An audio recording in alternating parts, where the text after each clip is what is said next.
Hey, close your eyes. It's 1982. You're 18 years old. Maybe 19 if you lied about your birth date. Still green, still thinking this will be some adventure you'll laugh about in pubs later. A badge of honour, a story for your grandkids. But this isn't a story. This is the Falklands War. And you just got off the boat. The air smells like diesel, salt water and fear. The kind that settles in your spine and doesn't leave. There's no cheering crowd, no marching band, just wind that slices through your kit like it wants to flay you alive. A bitter, bone-deep chill that doesn't care how tough you think you are. You're wearing too much gear and not enough hope. Webbing that cuts into your shoulders. Boots already soaked from the bog you had to slog through just to get here. And the trench, if you can even call it that, is a glorified ditch filled with mud, rats and pieces of people who didn't get lucky. You didn't even know where the Falklands were 3 months ago. Now, it's the only world that matters. A wind-blasted island at the edge of nowhere, where everything is wet, everything hurts, and nothing smells right. No TikTok, no Instagram, no Netflix to scroll when you're bored out of your skull waiting for incoming fire. Just damp cigarettes and memories you can't escape. And your enemy? Argentine conscripts who are just as cold, just as scared, and just as young. But that won't stop them from pulling the trigger. You don't know how long you've been here. Could be hours, could be weeks. Time doesn't work right anymore. All you know is your fingers don't bend like they used to. Your rifle jammed yesterday and you still haven't told anyone. And sleep? Sleep left you the second that flare lit up the night and turned your world into shadows and screaming. This isn't Call of Duty, there's no respawn. Just a trench the size of a coffin. A damp, stinking shell scrape you piss in, sleep in, and maybe die in. There's no hero moment. No one's filming this. The only thing watching you out here is the sky, and it doesn't care. You hear a thud in the distance. Not a gunshot, not quite. More like the sky coughing. Then another. And now your hands are shaking, because you know what's coming. Artillery. You grip your helmet tighter, as if that thin sheet of steel will save you. It won't. Nothing will. So go ahead, close your eyes, but you're not in your bed anymore. You're in a trench, on a wind-lashed rock, with death just over the next ridge. And it's getting closer. If you want to hear more war stories like this, real, raw and unflinching, go ahead and hit that like button. Subscribe. It helps us keep telling them, helps us keep remembering the ones who didn't get to come home. Now, open your eyes, because the war's just beginning, and the Falklands don't forgive. You knew it would be cold, but not like this. Not this sharp, wet, unforgiving kind of cold that lives in your bones. It's not wind, it's a blade. A blade dipped in seawater, swung straight into your chest every few minutes, just to remind you where you are. The South Atlantic doesn't care that you're 8,000 miles from home. It doesn't care that you didn't ask for this war, that you don't even know why you're fighting. It just hits you again and again, until your breath hitches and your fingers stop listening to your brain. You stand there in the mud, boots already soaked through, webbing digging into your shoulders like someone tied sandbags to your nerves. You haven't slept. Not really. Not since the ship. Maybe not since basic. The Falklands are supposed to be British. That's what they told you. You wonder if the islands got the memo. There's nothing British about this place. It's barren, hostile, rocks and scrub and a sky that never fully brightens. Even the daylight looks guilty, ash grey, washed out like it's embarrassed to be here. Your section's been posted to a ridge overlooking a position near Mount Longdon. They say it's strategic. They say it's critical. All you see is mud, mist, and silence. Until the wind shifts, and then you hear it. Faint, distant, like a growl under the earth. Argentine mortars. Somewhere out there in the fog, behind rocks, behind the icy curtain, there are boys just like you, shivering, hungry, and waiting for orders. They're scared. So are you. But fear doesn't show up on maps. You check your rifle again. It's clean, probably. As clean as it can be, considering you spent the last hour face down in a trench, trying not to vomit from the smell of rotting sheep and kerosene-soaked earth. Your platoon sergeant walks past, doesn't say anything, just nods. That's the new morale booster, a nod. It means you're still in the game, still breathing, still one of the numbers. You look at the others. One guy's got frost on his eyebrows, another hasn't blinked in what feels like 10 minutes. Harris is here too, your bunkmate on the ship, the loud one, always joking. He's not joking now. He's got his poncho wrapped tight, eyes scanning the ridge like he expects the sky to start falling. His lips are cracked. He hasn't smiled in days. Wind shifting, he says quietly. You nod. Doesn't matter. The wind shifts every hour. But when it comes from the west, it carries more than cold. It carries sound. And you hear it now. Boots, not yours, crunching over frozen dirt. Someone's out there. Not close, but closer than you want. Your section leader raises a hand. Everyone drops. This isn't a drill. This isn't training. This is real. You bury yourself in the trench wall, pack biting into your back, helmet pushing down over your eyebrows. The taste in your mouth isn't fear, it's metal. It's the barrel of your rifle rattling against your teeth. Your breath fogs the air. You try not to exhale. Footsteps stop. No shots, not yet. Just silence again. The worst kind. The kind that makes you feel like you're waiting to drown. And then a voice. Spanish. Short. Sharp. Not a shout. A command. You don't speak the language. You don't need to. You understand search in any tongue. A flare cracks open the sky. Light spills across the rocks in a sickly green glow. Your eyes sting. You blink, turn your head, dig your face deeper into the trench wall. You pray, or try to. But you're not sure how anymore. You haven't said a real prayer since you boarded the Canberra, since they handed you live rounds and said, "This isn't an exercise." The light fades. Another silence. Then, gunfire. Not a battle. Not yet. Just bursts. 3 rounds. Maybe 4. Suppression fire. They saw someone, or thought they did. You don't move. You don't breathe. You're waiting to be next. Your heartbeat is the loudest sound in your world. It's hammering against your ribs like it wants to escape. Someone whispers beside you. He's hit. You turn. It's Davies. He's pointing at Harper, 2 trenches over, clutching his leg, blood soaking through his combats. No scream, just shock. You see the glint of bone. The sergeant's already moving, crouched fast, dragging Harper back behind the berm. He calls for the medic, but quietly, like the volume might get them all killed. You crawl forward, dragging yourself over the edge of the trench like a worm, rifle cradled to your chest. You don't know why. You just can't stay still anymore. It's fight or flight, and flight isn't an option. Harris is crawling beside you now. He's mouthing something. Maybe a joke. Maybe a prayer. Could be the same thing. The wind slaps your cheek again, freezing your breath mid-exhale. This isn't war like you imagined it. There's no enemy face. Just fog and dirt and cold that wants to peel the skin from your bones. You reach Harper. He's still conscious. Barely. You press a field dressing into the wound, hands slick with blood and mud. The medic's a blur, moving fast, too fast, eyes empty and efficient, and then retreat. You all crawl back, low and slow, leaving a trail in the frost like wounded animals. You slip once, hit your knee, bite your lip. Blood runs down your chin. You wipe it with a glove that already smells like rot. Back behind the trench wall you slump.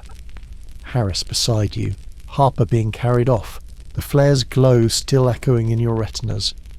You're not a hero, not today, you didn't fire a shot, but you're still alive. And that counts, because out here, The cold is a killer, the wind is your enemy, and the ground doesn't forgive. You close your eyes and wonder how many more nights you'll make it, and then the wind shifts again. You wake up because something isn't right. Not a noise, not a shout, just wrongness, the kind your gut feels before your brain catches up. You blink into darkness, then fog, then trench wall. Still here, still in this damp, hellish slit in the earth. Your breath puffs white, your boots are soaked, your thighs are numb, your rifle is jammed again, 3rd time this week. You strip it, fix it by feel. You could do it blindfolded now, probably already have. The others are waking too. Some grumble, some stretch, some just stare. You check the time. 0400 hours. Patrol. No one volunteers for patrol, they just get picked. Your name's on the list today. Of course it is. The corporal tosses you a whisper. We're checking the wire, north side, 4-man team. You nod. Because arguing means nothing. Orders are orders, even when they make no sense. Especially when they make no sense. You drag yourself out of the trench like a corpse reanimating. Every motion is stiff, slow. Your joints scream, your knees crack. Your face is already raw from windburn and frostbite. And still, you go. You and Harris, 2 others you don't know well. One's a Scot who never stops muttering, the other's missing half an ear. You never asked how. You don't ask anything out here. You just move. Across the rocks, over frozen tufts of grass that crunch like brittle bones, into no man's land. You've heard the term before. In films, books, always dramatic. But it's different when you're inside it. This is the place between, the stretch of earth no one owns, where both sides send men and never know if they'll get them back. It's death on layaway. The fog is thicker out here. It clings to your face, settles in your lashes, dampens your uniform. You can't see more than 5 meters ahead. You don't whisper. You don't talk. You don't even think loud. You just follow. The Scot leads. You trail, one hand on your webbing, the other near your trigger. Every shape is a threat, every bush a body, every silence a scream waiting to happen. You reach the wire, barbed, rusted, looping in twisted arcs like metal vines grown from hatred. You kneel beside it, check for breaks, for movement, for signs. One of the Argentinians snuck through it last week. Slit a man's throat while he slept. No shots, no noise, just a gurgle, then nothing. You stare at the wire and wonder, how long would it take for someone to crawl under it? 20 seconds? 10? You don't want to know. The Scot signals you forward. You crawl now, belly to frost, fingers searching the frozen ground.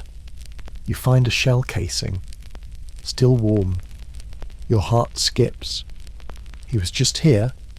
You signal back. Harris kneels beside you. His breath is fast.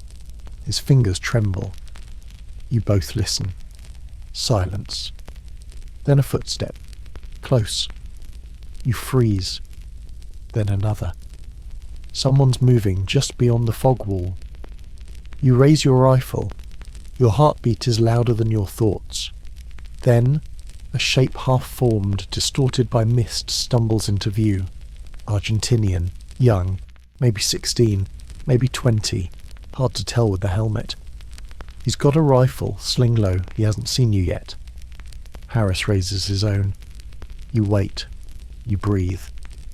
Then the shape freezes, looks up. Eyes meet. He's just a boy. And he sees you. And for 1 second, just one, no one moves. Then instinct wins. He raises his weapon.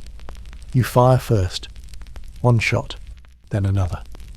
He crumples. No scream, no sound, just gone. You don't move. Neither does Harris. You both just watch. The body twitches once. Then stillness. You've killed before. Probably. Mortars. Artillery. Blind firing in the dark. But this was personal. Close. You saw his face. and now it's not there anymore. Harris mutters something under his breath. Sounds like bloody hell. You nod. Not at him, at the fog, at the wire, at the silence pressing in again. You move toward the body, not to loot, not even to check, just to look. Because part of you needs to. You kneel beside him. His eyes are open. His mouth too. He looks surprised, like he expected something else, like he thought he'd be the one to walk away. You want to say something. Sorry? Maybe. But the words don't come. The others catch up. The Scot just nods. The other guy checks his pockets, finds a photo. A girl, blonde, holding a baby. You turn away.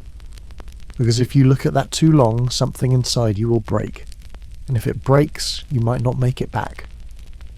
The patrol finishes in silence. No jokes, no comments. Just the cold and the fog and the wire still standing. You crawl back into your trench and sit, still shaking. Harris lights a cigarette with numb fingers, offers you one, you take it, even though it tastes like wet newspaper and regret. The corporal asks, "Anything unusual?" You shake your head. Nope. Because what are you gonna say? That you saw his eyes? That you watched the last breath leave someone who looked just like you? That you don't know if you did the right thing, only that you did something, and no one wants that. So you stay quiet. The others file away. The trench settles. The cold wraps around you again. And you realise you're not scared anymore. You're just hollow. And that's worse. Because in no man's land, fear keeps you sharp. But emptiness, that'll kill you just as fast. You're not sure how many days it's been. 3? 7? Time stopped meaning anything useful the moment your boots hit the bog. You mark the hours by meals when you get them and by who's missing from the last head count. The latest order comes down like a curse. Dig in. As if you weren't already in a hole. As if you haven't been sleeping, shivering and pissing in a soggy ditch for the past week. But this isn't a foxhole. This one's deeper, longer, more permanent. A proper trench. If that sounds romantic, it's not. It's just a more formal way to say, we plan to die here.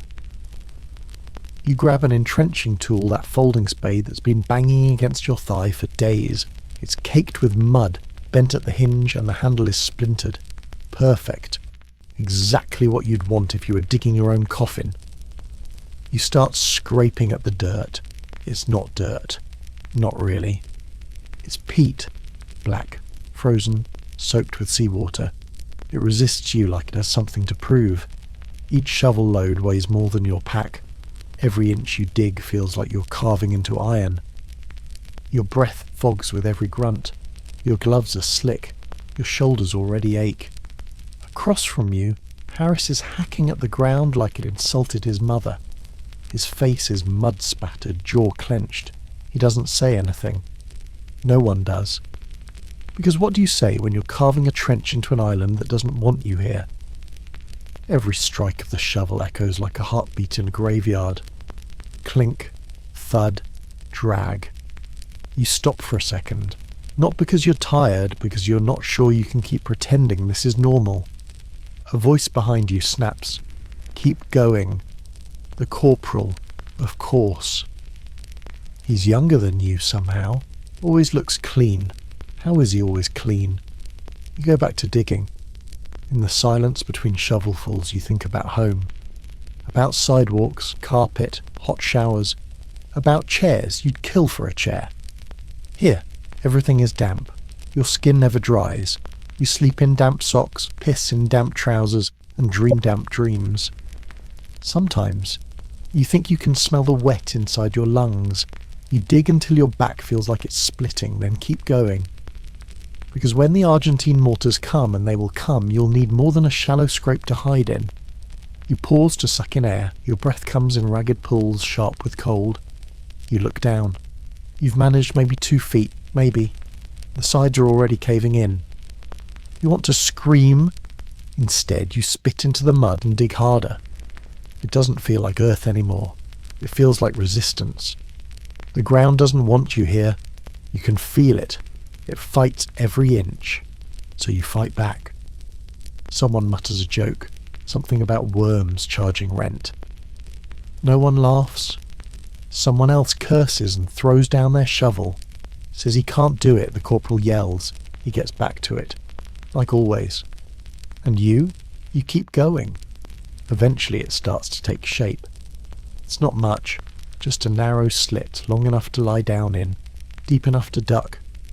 You line it with sandbags, the cheap kind that leak grit like broken lungs. You stack them low and wide, try to shape something like cover. It won't stop shrapnel, but it'll slow it down. Maybe. You sit back and look at your work. It looks like a grave. Because that's what it is. It's where you'll live, where you'll sleep, where you might bleed out. It's where you'll write letters you'll never send and read letters you can't finish. It's where you'll learn the difference between tired and done. The corporal walks past. He nods. That's all you get. You drop into the trench and sit. The sides slope inward, always threatening collapse. The bottom's already filling with water. You press your back against the dirt. It's cold. So cold your spine aches. You pull your poncho tighter. It doesn't help. The world above you is grey and angry. The wind howls like a hungry animal. You duck lower and pretend the sky can't see you. Harris drops in beside you. He doesn't speak. He just exhales, long and slow. Think this'll hold, you ask? He shrugs. If it doesn't, we won't have to worry long. You almost smile. Almost. You look at your rifle. It's slick with condensation. You wipe it down. Again. Like that'll matter. You close your eyes for a moment. The trench smells like salt, piss and cold meat. You'd kill for a fire, but smoke gives away position, so you settle for a chemical heater packet. You crack it, shake it, stuff it inside your jacket. It burns your skin slightly. You love it. Another soldier stumbles in, wide-eyed, clutching his arm. Minor wound, not bleeding much, shaking like a leaf. No one reacts, just room-made, wordless, efficient. That's how it is now. You don't speak unless it's critical, because speaking invites conversation. Conversation invites memory. And memory? That's dangerous. You eat a biscuit. You can call it that. Harder than wood, drier than ash. You chew, you swallow, you pretend it helped. Night falls slow, not darkness, just thicker grey, the kind of dark that feels alive. You curl into your gear and let the trench wrap around you. There's no warmth, no comfort, just the knowledge that you're slightly less exposed than the guy out on patrol. And that's something. You stare up at the edge of the trench.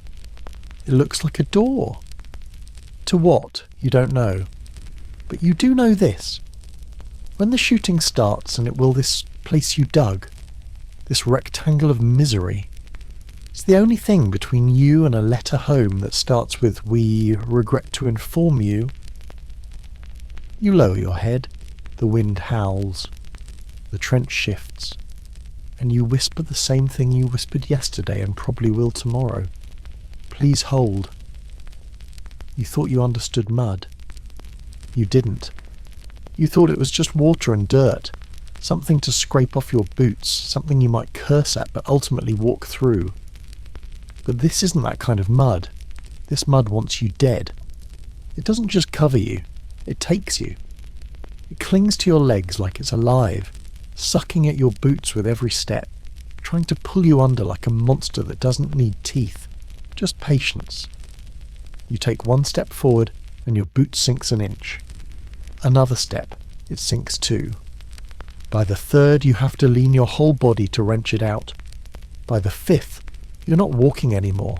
You're wrestling the earth. You can feel it in your calves, in your thighs, in your back. Every part of you is fighting to move, to not fall. Because if you fall, you might not get back up. The trench is filling with it, slowly, constantly, like someone opened a faucet under the world and forgot to turn it off. There's no drainage, no gravel, just this endless black swamp that eats everything. You look down. You can't even see your boot anymore, just a rounded outline, soft and sloshing. You yank upward and feel something give, not in the mud, in your ankle. You stagger, catch yourself on the trench wall. It's wet, slimy. You wipe your hand on your sleeve and just smear it deeper into the fabric. Harris slips beside you, lands with a splash that sounds too thick, too heavy. He groans. Jesus, he mutters. This stuff's alive. You help him up. His gloves are soaked. His jacket's covered in paste. The stink is unbelievable. Like rotten diesel and old meat left in the rain barrel. He spits, tries to wipe his face, makes it worse. You both lean against the wall, panting, watching the mud reclaim the space where he just fell. No trace. Just gone. You look back the way you came. There's no path anymore. Just swamp. Deep, dark, and rising. Somewhere down the trench someone shouts, then a splash, then swearing. You hear the squelch of movement, the snap of something heavy falling. You don't go to check, because you already know what happened. Someone got stuck. And the mud doesn't give second chances. You move forward, slow, careful. Step, twist, pull. Every time your foot leaves the ground, it feels like you're fighting a ghost. The corporal passes by, muttering about drainage and sump pumps and how someone should have sorted this days ago. Now you want to laugh in his face. What do you think this is? A construction site? You're building a trench in the middle of a freezing battlefield under constant threat of shell fire, in a bog that's older than your grandfather. And he wants proper drainage. You reach a corner, turn it, and see it. One of the lads, half buried, stuck. He's waist deep, eyes wide, mouth tight, not panicking yet, but close. Two others are trying to pull him out. One's got him under the arms, the other's got his rifle, as if that's going to help. The mud's not budging. You drop your gear, move to help. Three of you haul. He groans. The sound isn't pain. It's fear. Because now he realizes the truth. The more you fight it, the deeper it pulls. You get one arm free, then one leg. Then his boot comes off. You don't stop to check the foot. You just keep pulling. He screams as something tears, maybe muscle, maybe something else. You don't care, because you've got him out. You drag him to the edge of the trench, dump him into a relatively dry corner. He's covered head to toe, coughing, pale, trembling. "Thanks," he wheezes. No one answers. You're too busy looking at the hole he left behind. It's still there, open, gaping, waiting. You move on. Your boots are heavier now, full of water, mud crusted around the soles like concrete. You wonder how long before your feet stop being feet. Already your toes feel soft, blistered, raw. You can't take your socks off anymore. They fuse to your skin overnight. Peeling them means bleeding. So you don't. You keep them on and hope you don't lose a toe by morning. That's trench logic. You spot a rat. Not a field mouse. A rat. Big. Fat. Confident. It's walking the trench edge like it owns the place. And maybe it does. You don't bother shooing it. It's not scared of you. Why would it be? You're just another animal stuck in the mud. You think about rest, about what it would take to lie down. You imagine curling into the trench wall, letting the mud take you up to your chest. Just to be still, just to be warm. You wonder how long you'd last before someone noticed. Or if they'd notice at all. Harris grabs your arm. "You all right?" You nod. Not because it's true, because anything else would take too many words. He sighs, adjusts his webbing, looks down the trench. We're not getting out of this, are we? You want to lie. Say yeah. Say reinforcements are coming. Say command has a plan. Say something. But all you manage is don't stop walking. He nods. That's enough. You move again. Step. Twist. Pull. A rhythm now. Like a dance.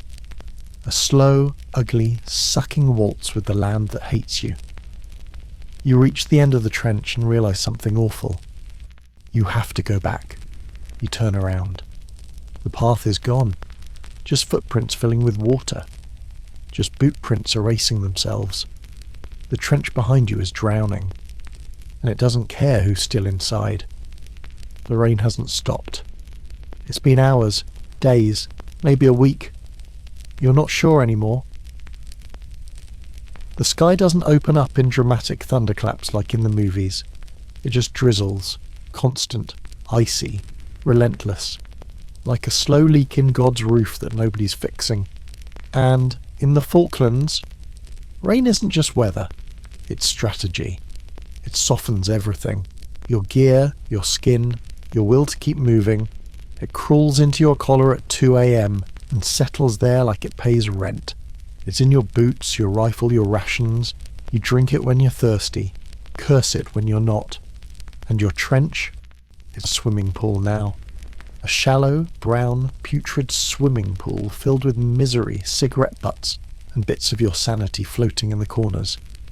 You try to bail it out, for a while. You grab a mess tin, start scooping.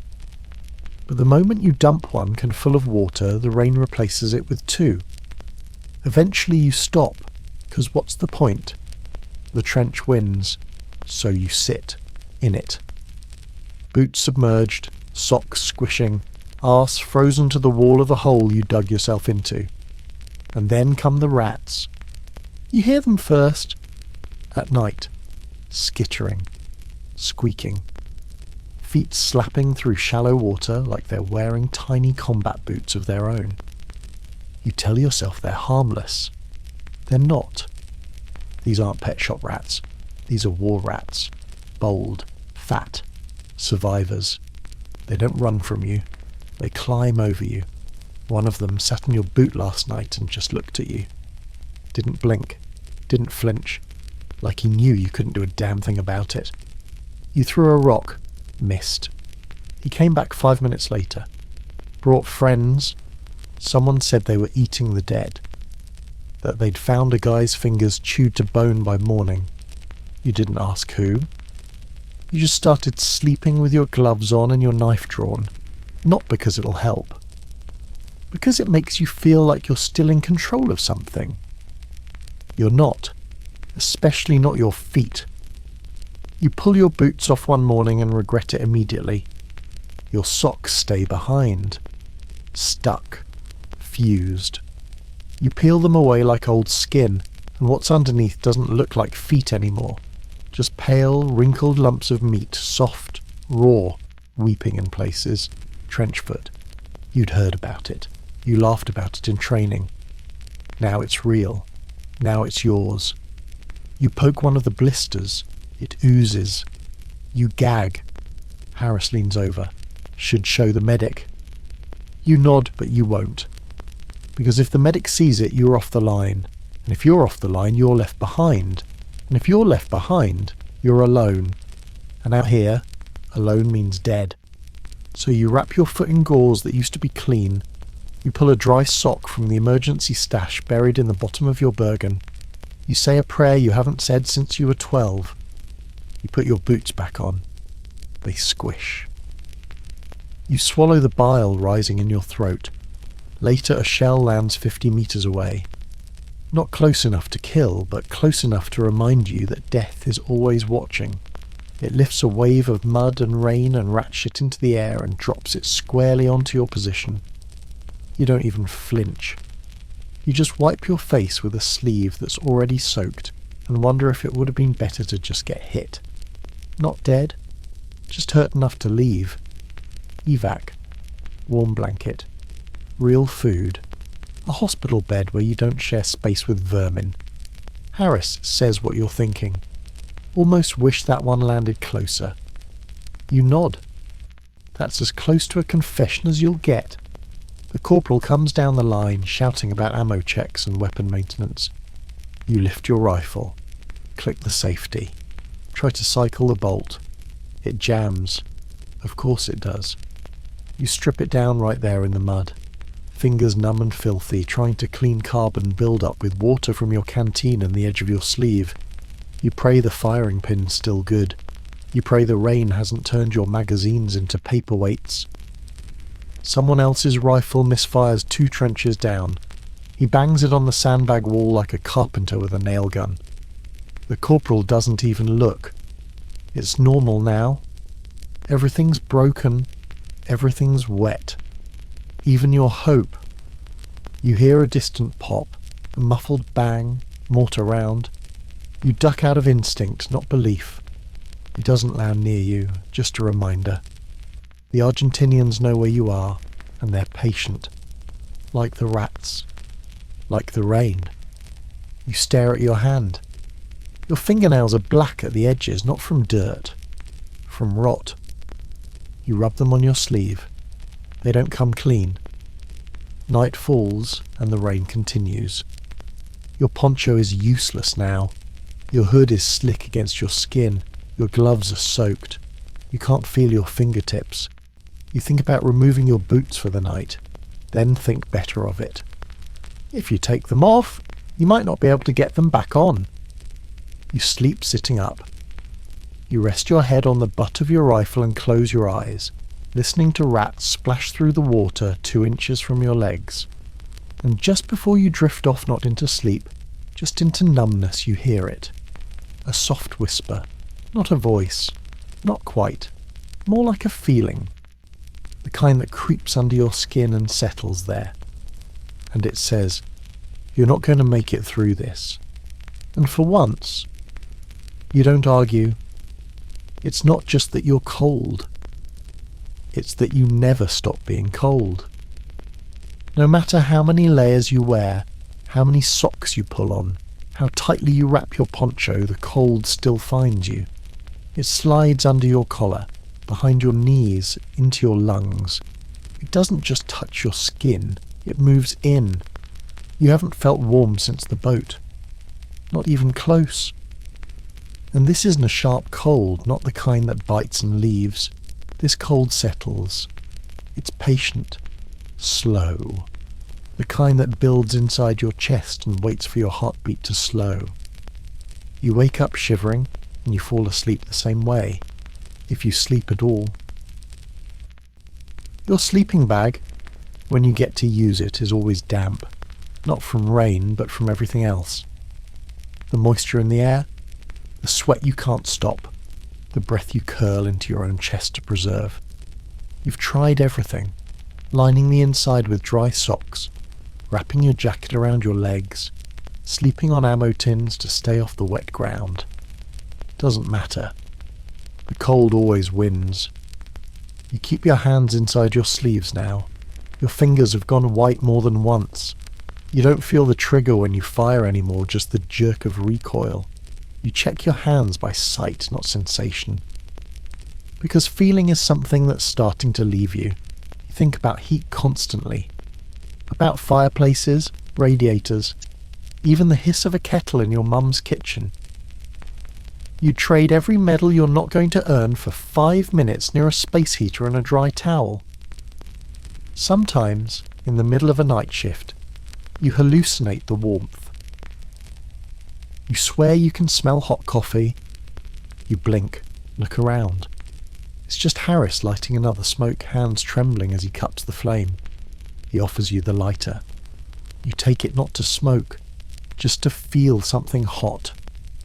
The metal is slick with rain. You flick it. It flares. And you stare into the flame like it's a religious experience. It's the only colour in your world. For 5 seconds the world is orange. Then it dies. Back to grey. You try to huddle with the others sometimes. Body heat, shared misery. 4 men packed into a trench designed for 2. You lie shoulder to shoulder, knees bent, trying not to think about the mud leaking into your trousers or the rat tail brushing your boot. The guy next to you breathes loud. Another's teeth are chattering so hard you wonder if he's going to bite through his tongue. No one says anything, because what's the point? No one can fix it. You can't light fires, not unless you want to get shelled. No hot food, no stoves, just cold tins and colder fingers. You warm a can of beans by stuffing it in your armpit. It doesn't work. The cold's in your teeth now. Your molars ache like they've been bruised. You try not to breathe through your mouth. Your gums sting. Someone behind you mutters that his piss came out steaming. It's the funniest thing you've heard all week. You don't laugh. Your lips are too cracked for that. Your nose runs constantly. The snot freezes before it reaches your lip. You wipe it with your sleeve, then wipe the sleeve on your pants, then stop wiping altogether. It's not worth the energy. Your gear freezes to itself. Straps stiffen, zippers lock. Your belt buckle won't unclasp any more rusted tight. You pee through the fly now. Not ideal, but it saves your fingers from another 5 minutes of fumbling in minus temperatures. You think about frostbite. Wonder if it's already started. You look down at your toes. Can't see them. Can barely feel them. When you finally manage to pull your boots off an event so rare it might qualify as a holiday, your feet look like spoiled meat. Purple at the edges, blistered, wrinkled like dishcloths. One toe is a shade darker than the others. You poke it. No feeling. Not a good sign. You put your socks back on and pretend you didn't see it. That's the trick out here. Pretend long enough, and maybe you'll start believing it. You tell yourself the weather will change, that the rain will stop, that the wind will shift, that you'll wake up one day and not feel like you're sleeping in a freezer lined with broken promises. But deep down you know the truth. The cold is the war. Not the bullets, not the mortars, not the shouting and the crying and the scrambling for cover. It's this. The slow, silent enemy that doesn't need a trigger finger or a battle plan. Just time. Because out here, warmth is a memory, and memories fade. It starts with a sound you can't quite place. Not thunder, not a plane, not footsteps. More like a sigh. A deep rumbling exhale from somewhere behind the clouds. You pause, head tilted, one hand still wrapped around the cold steel of your mess tin. Then another one, this one louder, heavier. Boom. You freeze. So does Harris. So does everyone. No one says it, but everyone knows. Incoming. Argentine artillery. And it doesn't knock. You count. 1, 2. Whomp. It lands 100 meters off. Close, but not close enough to kill. Still, you feel it, in your boots, in your ribs. The earth doesn't shake, it recoils. Then comes the second one. Closer. Boom. Dirt flies into the air in a perfect arc, silhouetted against the grey sky like a fistful of ash. You don't wait for the third. You dive into the trench, smashing your knee against the wood plank that's pretending to be flooring. Harris lands next to you, swearing between his teeth. You press your face into the dirt wall and try to become part of it. The world above explodes. Not once, not twice, but again and again. The air tears apart like paper soaked in gasoline. You can't hear anymore. Just pressure, vibration, force. It's not the sound that kills. It's the way the noise moves like a wave made of brick. Another one hits even closer. A geyser of mud and rock and metal screams into the sky. The trench shudders. Something collapses 3 meters to your left. Sounds like a man, not gear. You don't check. You can't check. You cover your helmet with your arms and shrink into the bottom of the trench, wedged between a sandbag and a dented ammo crate. Someone's shouting, but it's all static now. just lips moving, hands waving. You're deaf. Again. You try to steady your breath. But the next one hits closer still, maybe 20 meters. That's when shrapnel starts coming in. You hear it before you feel it. A high-pitched whiz followed by sharp snaps as it tears through wood, canvas, bone. The guy to your right screams. Not a long scream, just one short clipped noise like someone stepped on a bird. You flinch but don't move. Then another round and another. You lose count. Time has no shape anymore, just pulses. Boom, flinch, shake, breathe, repeat. At some point it stops. Not gradually, just ends, like a switch was flipped. The silence afterward is worse. Your ears ring, your hands are trembling, your boots are filled with slush and mud and something warmer. You look around. Parts of the trench have collapsed. One corner is on fire, small, flickering, pathetic, like it's embarrassed to exist. A body lies half buried under a plank, face down, one arm reaching out like it was trying to escape. You don't move. You don't even blink. Because if you move now, if you see too much, something inside you might give out. You breathe, shallow, wet. There's blood on your sleeve. You don't know if it's yours. You check yourself, patting down your chest, your legs, your neck. Nothing obvious, no holes. You've survived. Again. Harris sits up slowly. His face is pale, lips tight. A trickle of blood seeps from his right ear. He looks at you. You nod. That's all the confirmation either of you needs. Still breathing. Still here? The corporal shouts something, voice hoarse and broken. Regroup, check ammo, reinforce the walls. You almost laugh. Reinforce what? The trench looks like someone dropped a blender into it and hit puree. You crawl toward the far end, checking for the wounded. There's one Davies, maybe. He's alive, barely. His legs gone below the knee, wrapped in a makeshift tourniquet. He's pale and shaking, eyes wide and unblinking. You squeeze his shoulder. He doesn't respond.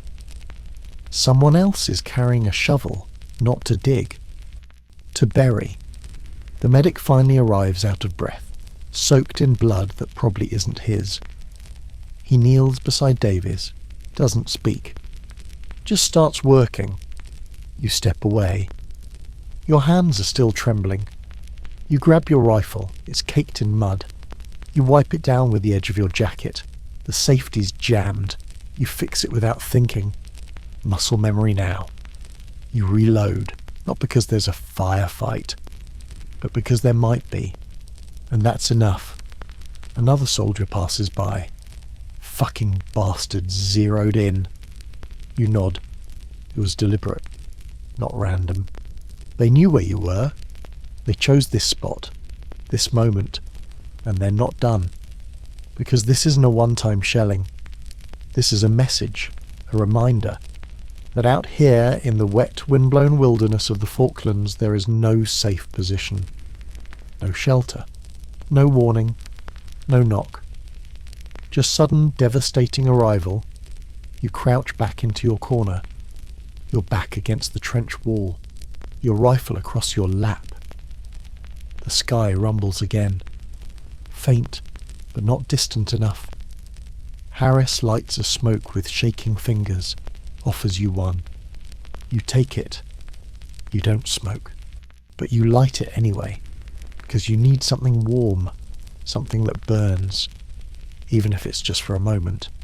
The fog rolls in like it's got a mission, thick, fast, silent. 1 minute you can see 10 meters down the trench, the next, nothing, just grey soup, like someone smeared the sky with ash and sucked all the contrast out of the world. You stop walking, everyone does, because in the fog, you don't know who's out there. Could be one of yours, could be one of theirs. And sometimes it doesn't matter, because the trigger gets pulled before the question's asked. Harris mutters, "Here we go again," and pulls his scarf up over his mouth. You follow suit. not because it helps, just to feel like you're doing something. The corporal signals for silence. Everyone ducks lower in the trench. You feel your heartbeat in your throat. Thump, thump, thump, thump. You grip your rifle tighter. Your palms are wet, not from rain. Sweat. Cold panic. Because this fog, this isn't weather. This is camouflage for everyone. You hear movement. Boots on rock. A scraping sound like gear brushing stone. Soft. Close. You raise your weapon and try not to breathe. Harris is beside you, frozen in place, eyes wide, listening. The footsteps stop. Someone coughs distant, muffled. Not one of yours. Too sharp, too young, Argentinian? Maybe. You think about saying something. A challenge. A code word. The old call and response, but you don't. Because what if it's not them? What if it's Davies? Or Fraser? Or one of the other guys who disappeared into the mist during the last patrol?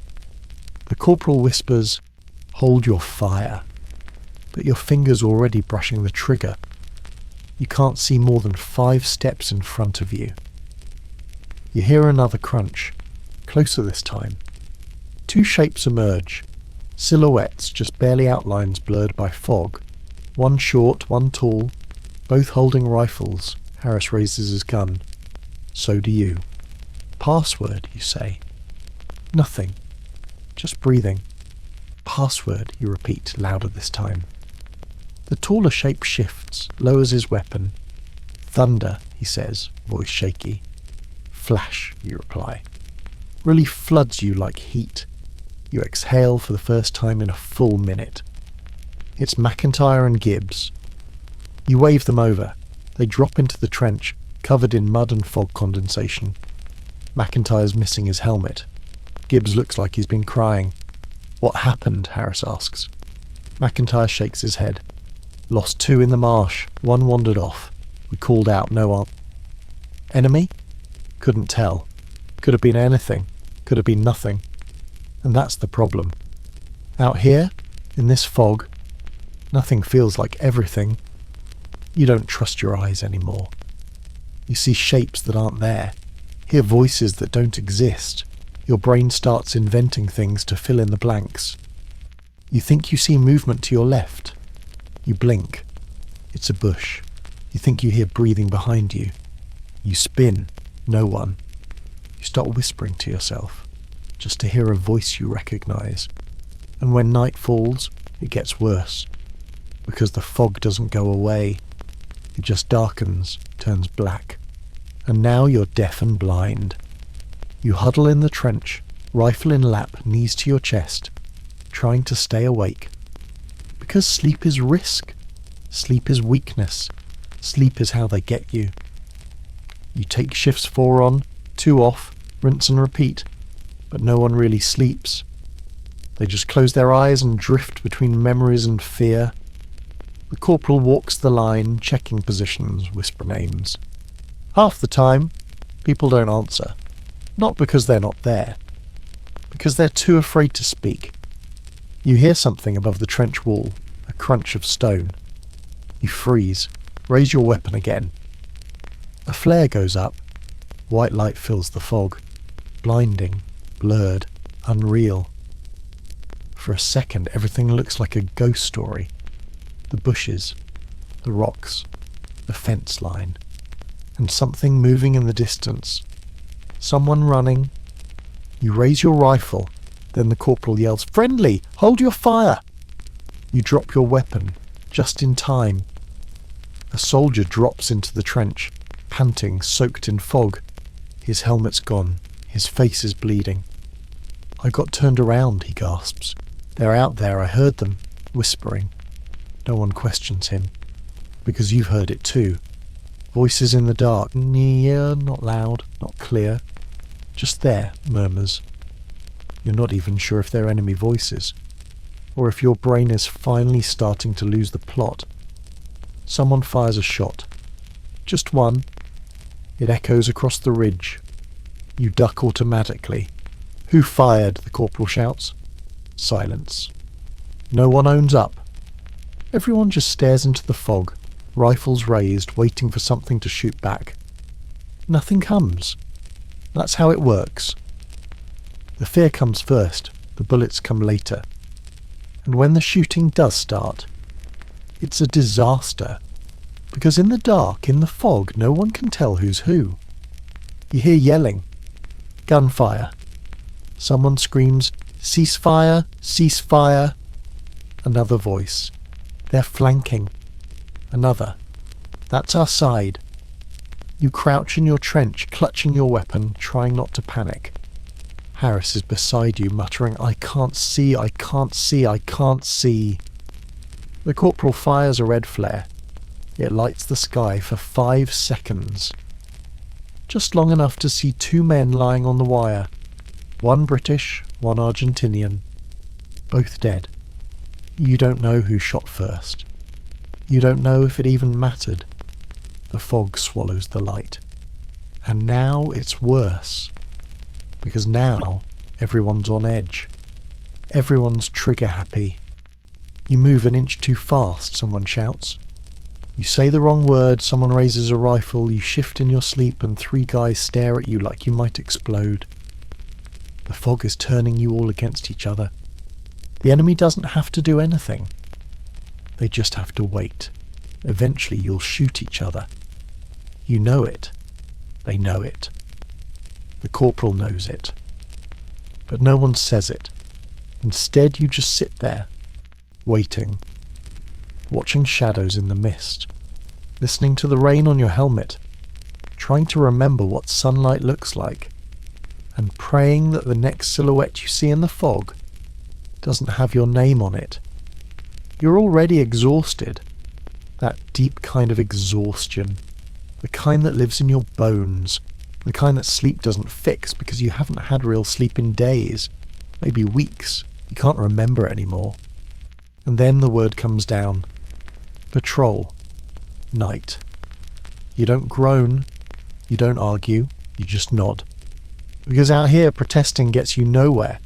The order comes, you go. No matter how cold it is, no matter how much your feet hurt, no matter how much you don't want to move another step. You check your kit, silently. Webbing, rifle, spare mag, field dressing, poncho, bayonet, grenade. You touch each item like a ritual, not for luck, for certainty, because at night you'll need everything. You slide your boots on. The left one barely fits. Your foot is swollen, numb in parts, but it goes in. Harris stands next to you, loading a fresh mag into his L1A1. He looks pale, empty, not scared. That would be easier to deal with. Just empty. You both nod at each other. It's the only goodbye you get. The patrol group is 5 men, you're third in line. McIntyre leads. He's quiet, good with terrain. The corporal is 2 spots behind you. The rear's covered by a new lad, too fresh, too loud. He won't last long if he doesn't learn how to disappear. You crawl out of the trench like shadows sliding out of a coffin. The air is still. Too still. Even the wind has stopped. You're in the open now, just a strip of marsh and rock between you and a ridgeline that's probably got Argentine eyes all over it. But you don't know for sure. That's the danger. You never know, says you. You assume you guess. You listen and hope you're hearing the right things. You step slowly, heel to toe, soft, deliberate. Every movement is calculation. You don't talk. You don't even whisper. Out here, a sneeze is a death sentence. You follow McIntyre through a bog. Each step threatens to suck your boots off. You place your feet in his prints. Exactly, like you're dancing with ghosts. Harris almost slips on a slick rock. You grab his arm. No words, just pressure. You keep moving. The world is nothing but black and grey. The moon's behind clouds. The stars are hiding. The only light you have is the red-tinted lens of a pen torch, flicked on briefly to check the map. It gives just enough glow to see lines and bearings. You're heading to a rock formation the scouts marked last week. Suspected enemy listening post. Your job? Check it. Confirm, report, If they're there, don't engage. Unless they shoot first. Then it's all bets off. You reach the rocks around 0130. McIntyre signals halt. You freeze. He crawls forward, belly to ground like an animal, disappears into the shadows between the stone outcrops. The rest of you wait. You count your breaths. You try not to blink. A minute passes, then 5, then 10. Still no McIntyre. The corporal tenses. Hold, he mouths. Another 2 minutes. Then McIntyre appears again, face tight, sweat on his forehead despite the cold. He signals 2 enemies, dug in, sleeping, 40 metres. You feel your gut twist. So close. Too close. The corporal leans in. Do not engage, he whispers. We're not here to start a war. Too late for that. But you nod anyway. The group pulls back. Slow, careful. You retrace your steps. The new guy steps wrong, crunches a stone. Crack. Everyone freezes. You hear it. A shuffle, then a shout, Spanish, sharp, confused. Then a flare goes up. White light floods the marsh. You're exposed. You hit the ground hard, rifle up, breathing like a jackhammer. Gunfire erupts, wild, sloppy, blind. Rounds crack past your head like angry bees. Return fire, the corporal yells. You shoot twice, controlled, aim low, then move. Never shoot from the same spot twice. That's how you die. Harris drags the new guy behind a rock. He's bleeding from the leg. Not bad, but bad enough. You see a flash up the ridge. You fire, hit something, maybe nothing. It doesn't matter. It's about making noise now, confusing them, making them guess. You hear someone scream in Spanish, then silence, then retreat. You all crouch behind the rocks, waiting. 10 seconds, 20. No more gunfire, just the flare dying, just darkness returning. The corporal signals, fall back, fast, quiet. You move. No formation now, just instinct. You scramble back to the trench like rats scurrying from floodwater. You reach the line at 0247. Drop into the trench, panting, soaked, shaking. Your heart's punching your ribs like it wants out. You look at Harris. His hands won't stop trembling. The new guy's crying quietly. The corporal slumps into a sandbag, wipes his face, and says nothing. No one speaks for a while. Then someone asks, was it worth it? No one answers. Because the truth? You don't know. You didn't learn much. Just that the enemy's close. Just that they're tired too. Just that in the pitch black of this forsaken island, everyone's afraid. And the night patrol, it hasn't made you braver. It's just taken more pieces of you. Another sliver of sleep you'll never get back. Another crack in the shell around your sanity. You stare at your hands. Still shaking, you close your eyes. You try not to think. But the darkness behind your eyelids looks exactly the same as the one out there. There's a smell in the trench now. It crept in slowly. At first you thought it was just the usual. Mud, diesel, piss, gun oil, wet wool, the standard bouquet of misery. But this is different. It's sharper, heavier, sweet in the worst kind of way. You've smelled rot before, old food, bad meat. This is worse. This is death. And once it's in your nose, it never leaves. It follows you everywhere. Into your gear, your sleeves, your thoughts. You wipe your face and it's on your glove.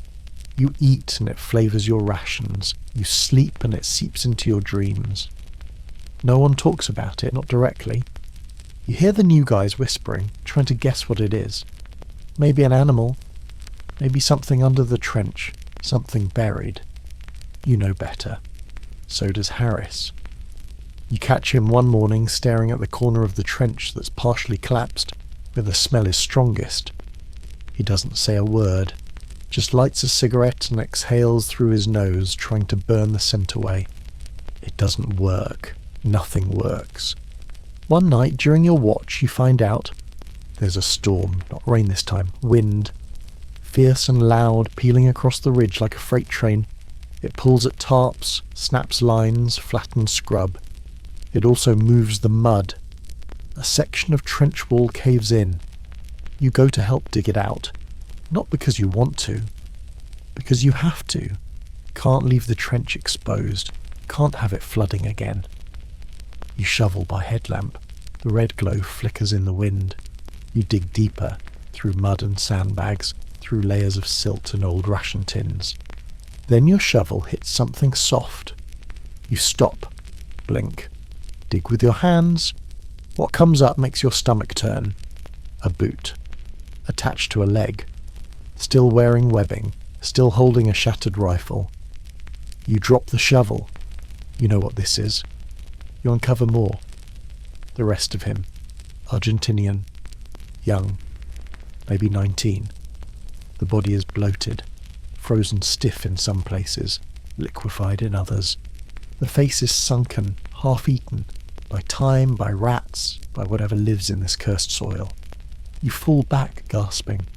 The smell hits you full force now. No more guessing.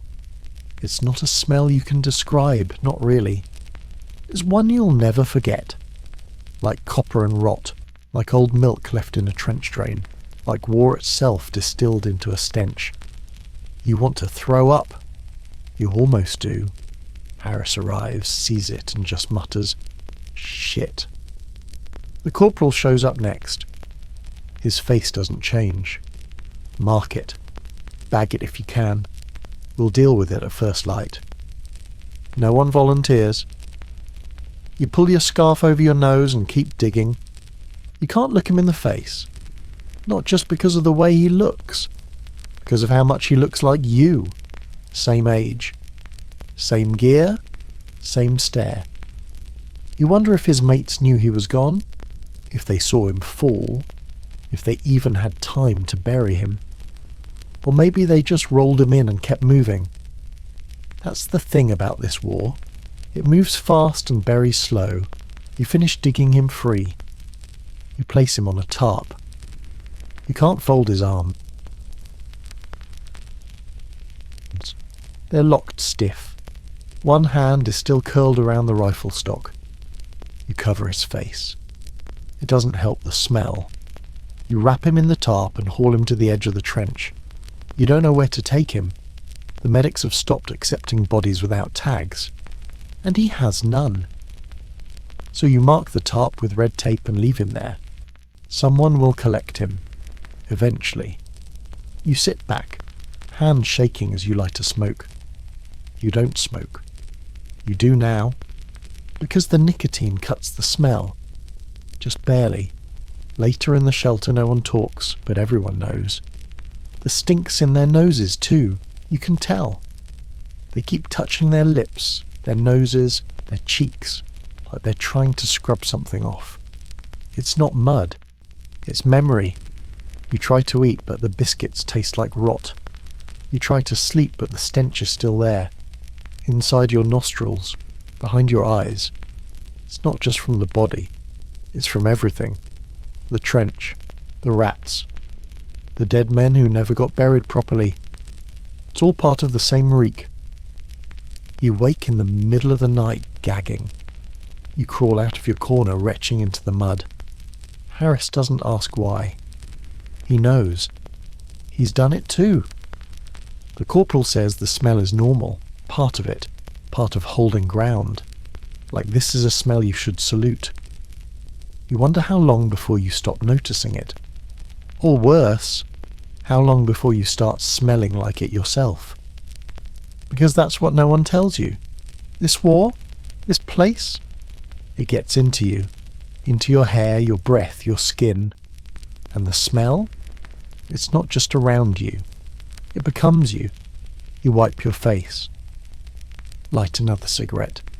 And wait for the wind to change.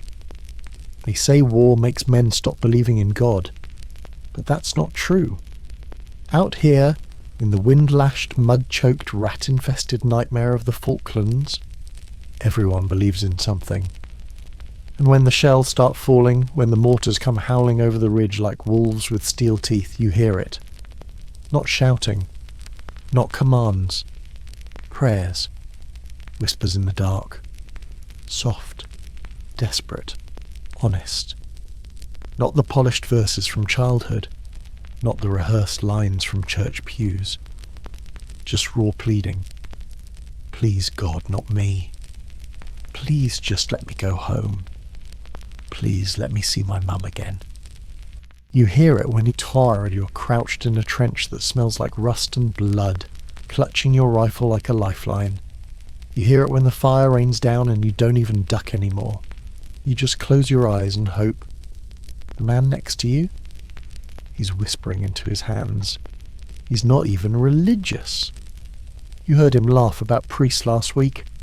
But now he's got both palms pressed together, like they're the only thing holding him in one piece.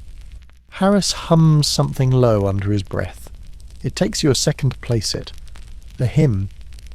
You can't remember the words, but you remember the feeling. Back when you were 10, school assembly, cold floors and scratchy uniforms. It's strange what comes back. Some men cross themselves before every patrol. Others carry tiny crosses in their webbing, small icons, a folded photo of their kid tucked behind a St. Christopher medal. You saw one guy, Williams from D Company, kneeling in the trench praying in Latin, eyes shut, head bowed, voice trembling. The corporal didn't stop him, didn't yell, didn't mock. He just let him finish. Because out here, everyone gets to pray, even if it's just to something. You find yourself doing it too. Not out loud, not exactly, but quietly, in your head. You don't say God.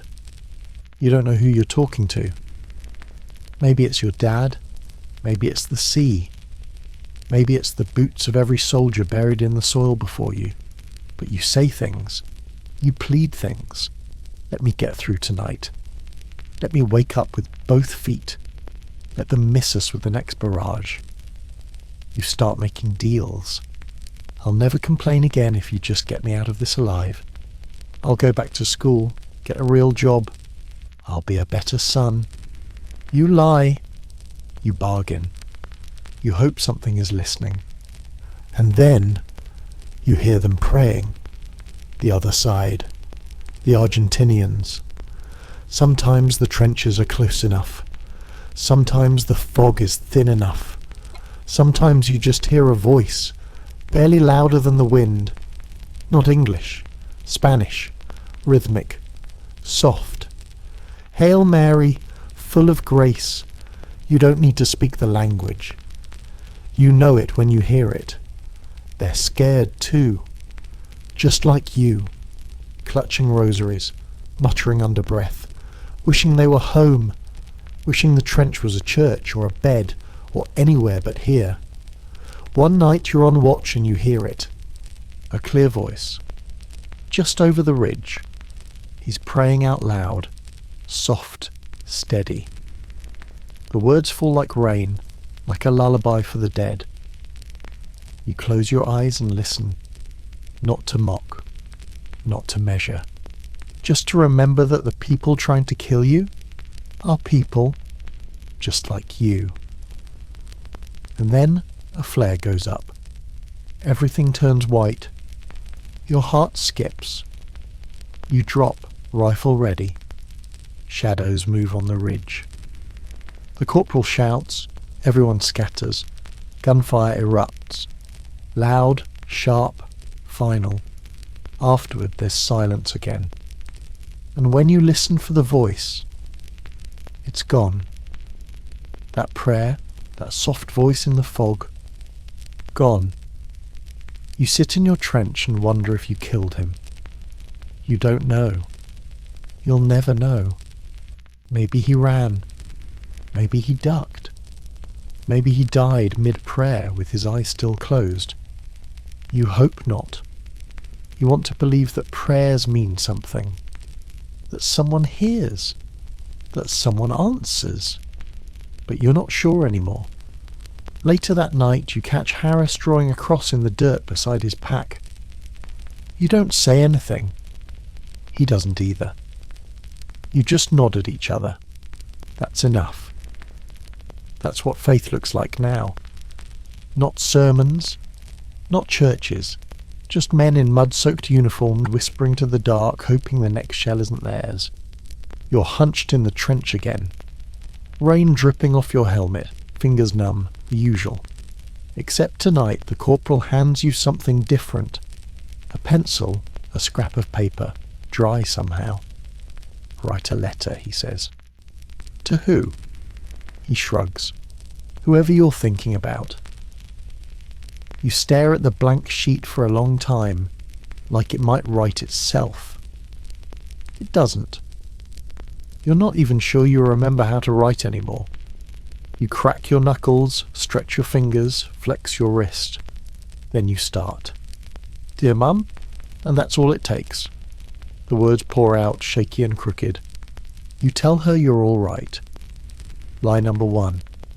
You tell her the food's not so bad. Lie number 2. You tell her the lads are keeping morale up. Lie number 3. You don't mention the cold. You don't mention the rats. You don't mention the time you watched a boy barely out of school get blown in half by a shell meant for someone else. Because why would you? She's never held a rifle. She doesn't know what a trench smells like after 3 weeks without sun. You write about the hills, say they're beautiful, say the sunsets are something else. That part might be true. You tell her you're proud to serve. You want to believe that one. Halfway through, your hand cramps. You stop, flex your fingers again. The pencil's wet now. Everything's wet. The paper's getting soft at the edges, curling up like it's trying to roll itself away. You keep going anyway. You write to your sister next. She's only 15, still in school. You try to be funny. Joke about your mates. Pretend it's all just one big camping trip with uniforms and bad coffee. You draw a stupid cartoon at the bottom, a rat with a helmet. You hope it makes her laugh. You don't sign it. Love. You sign it. Stay warm. Because that means more now. Then you stop writing, you sit in silence, just staring at the trench wall, listening to someone coughing down the line. Deep, rattling. Could be a chest infection. Could be worse. Think about the letters they've been collecting. The ones stuffed into ammo tins, buried under sandbags. Some never made it past the first sentence. Others go on for pages. One guy wrote a full confession. Things he'd never told anyone. Stuff from childhood. Things that broke him long before the army ever did. Another wrote to a girl he hadn't seen in 4 years. She was married now. He wrote anyway. Then there are the unsent ones. The ones they find after. Tucked into breast pockets, hidden in rucksacks. Folded behind photos of smiling families who'll never smile quite the same again. The letters you'll never send.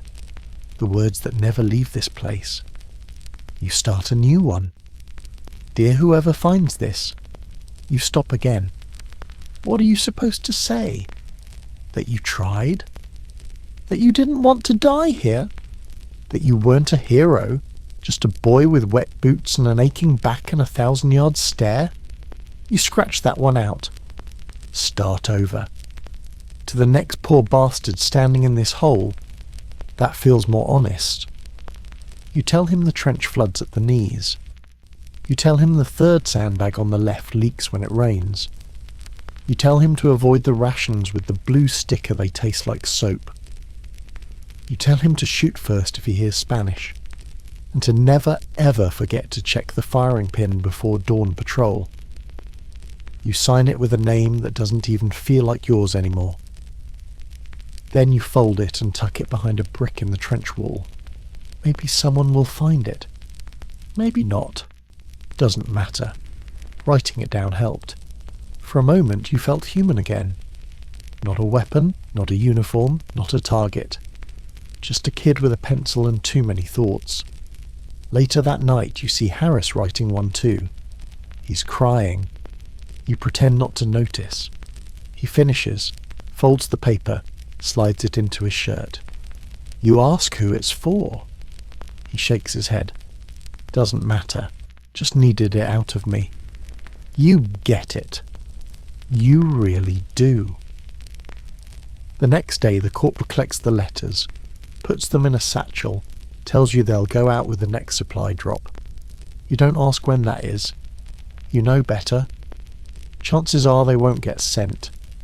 Chances are, if someone reads them, it'll be back in England, with a pair of clean hands and a tissue ready. And maybe that's enough.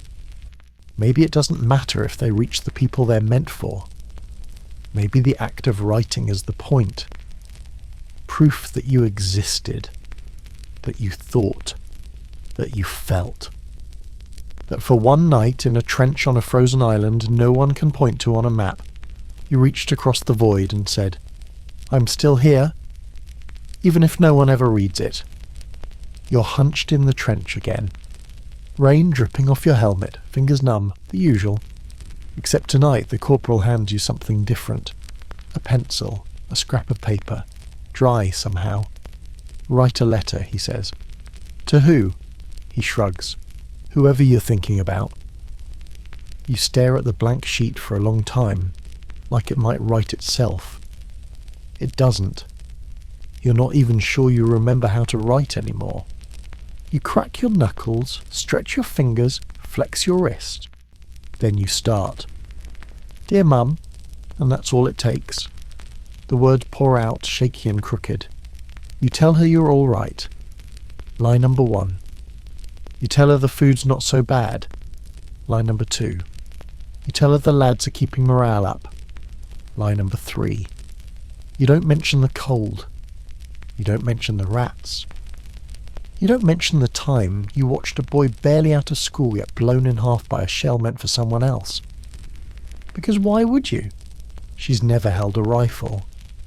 She doesn't know what a trench smells like after 3 weeks without sun. You write about the hills, say they're beautiful, say the sunsets are something else. That part might be true. You tell her you're proud to serve. You want to believe that one. Halfway through, your hand cramps. You stop, flex your fingers again. It's all wet now. Everything's wet. The paper's getting soft at the edges, curling up like it's trying to roll itself away. You keep going anyway. You write to your sister next. She's only 15, still in school. You try to be funny. Joke about your mates, pretend it's all just one big camping trip with uniforms and bad coffee. You draw a stupid cartoon at the bottom, a rat with a helmet. You hope it makes her laugh. You don't sign it. Love. You sign it. Stay warm. Because that means more now. Then you stop writing. You sit in silence, just staring at the trench wall, listening to someone coughing down the line. Deep, rattling, could be a chest infection, could be worse. You think about the letters they've been collecting, the ones stuffed into ammo tins, buried under sandbags. Some never made it past the first sentence. Others go on for pages. One guy wrote a full confession, things he'd never told anyone, stuff from childhood, things that broke him long before the army ever did. Another wrote to a girl he hadn't seen in 4 years. She was married now. He wrote anyway. Then there are the unsent ones, the ones they find after, tucked into breast pockets, hidden in rucksacks, folded behind photos of smiling families who'll never smile quite the same again, the letters you'll never send, the words that never leave this place. You start a new one. Dear whoever finds this. You stop again. What are you supposed to say? That you tried? That you didn't want to die here? That you weren't a hero, just a boy with wet boots and an aching back and a 1,000-yard stare? You scratch that one out. Start over. To the next poor bastard standing in this hole. That feels more honest. You tell him the trench flood's at the knees. You tell him the third sandbag on the left leaks when it rains. You tell him to avoid the rations with the blue sticker, they taste like soap. You tell him to shoot first if he hears Spanish, and to never ever forget to check the firing pin before dawn patrol. You sign it with a name that doesn't even feel like yours anymore. Then you fold it and tuck it behind a brick in the trench wall. Maybe someone will find it. Maybe not. Doesn't matter. Writing it down helped. For a moment you felt human again. Not a weapon, not a uniform, not a target.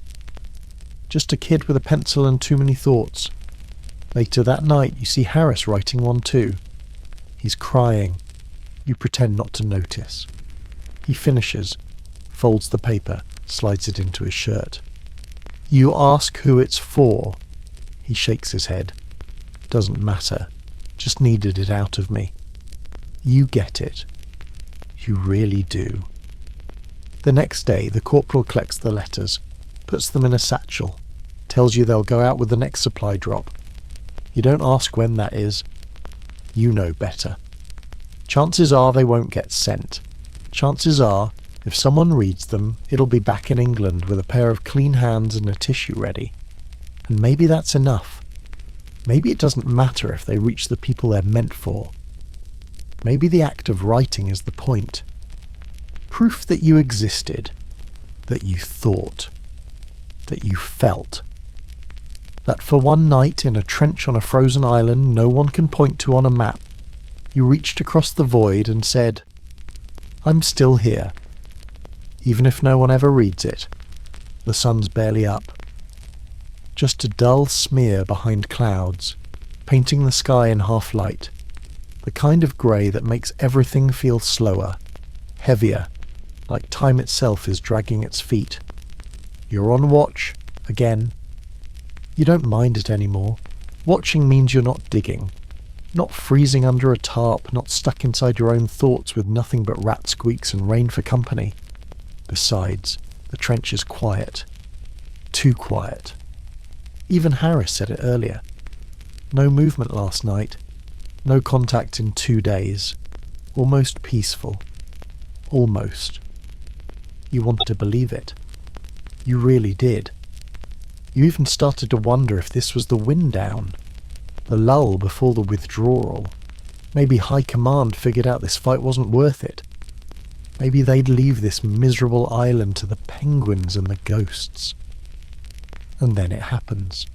No warning. No sound. Just a flash. Then a crack. Then screaming. You duck instinctively, heart skipping, ears ringing before you even register what's happening. Then another crack. Then 5 more. Automatic fire. Controlled. Precise. It's not random pot shots from scared kids. This is coordinated. Close. You pop your head above the trench wall, and you see them. Shapes moving fast. From the east, low to the ground, cutting through the rocks and scrub like they know the terrain better than you do. Argentinians.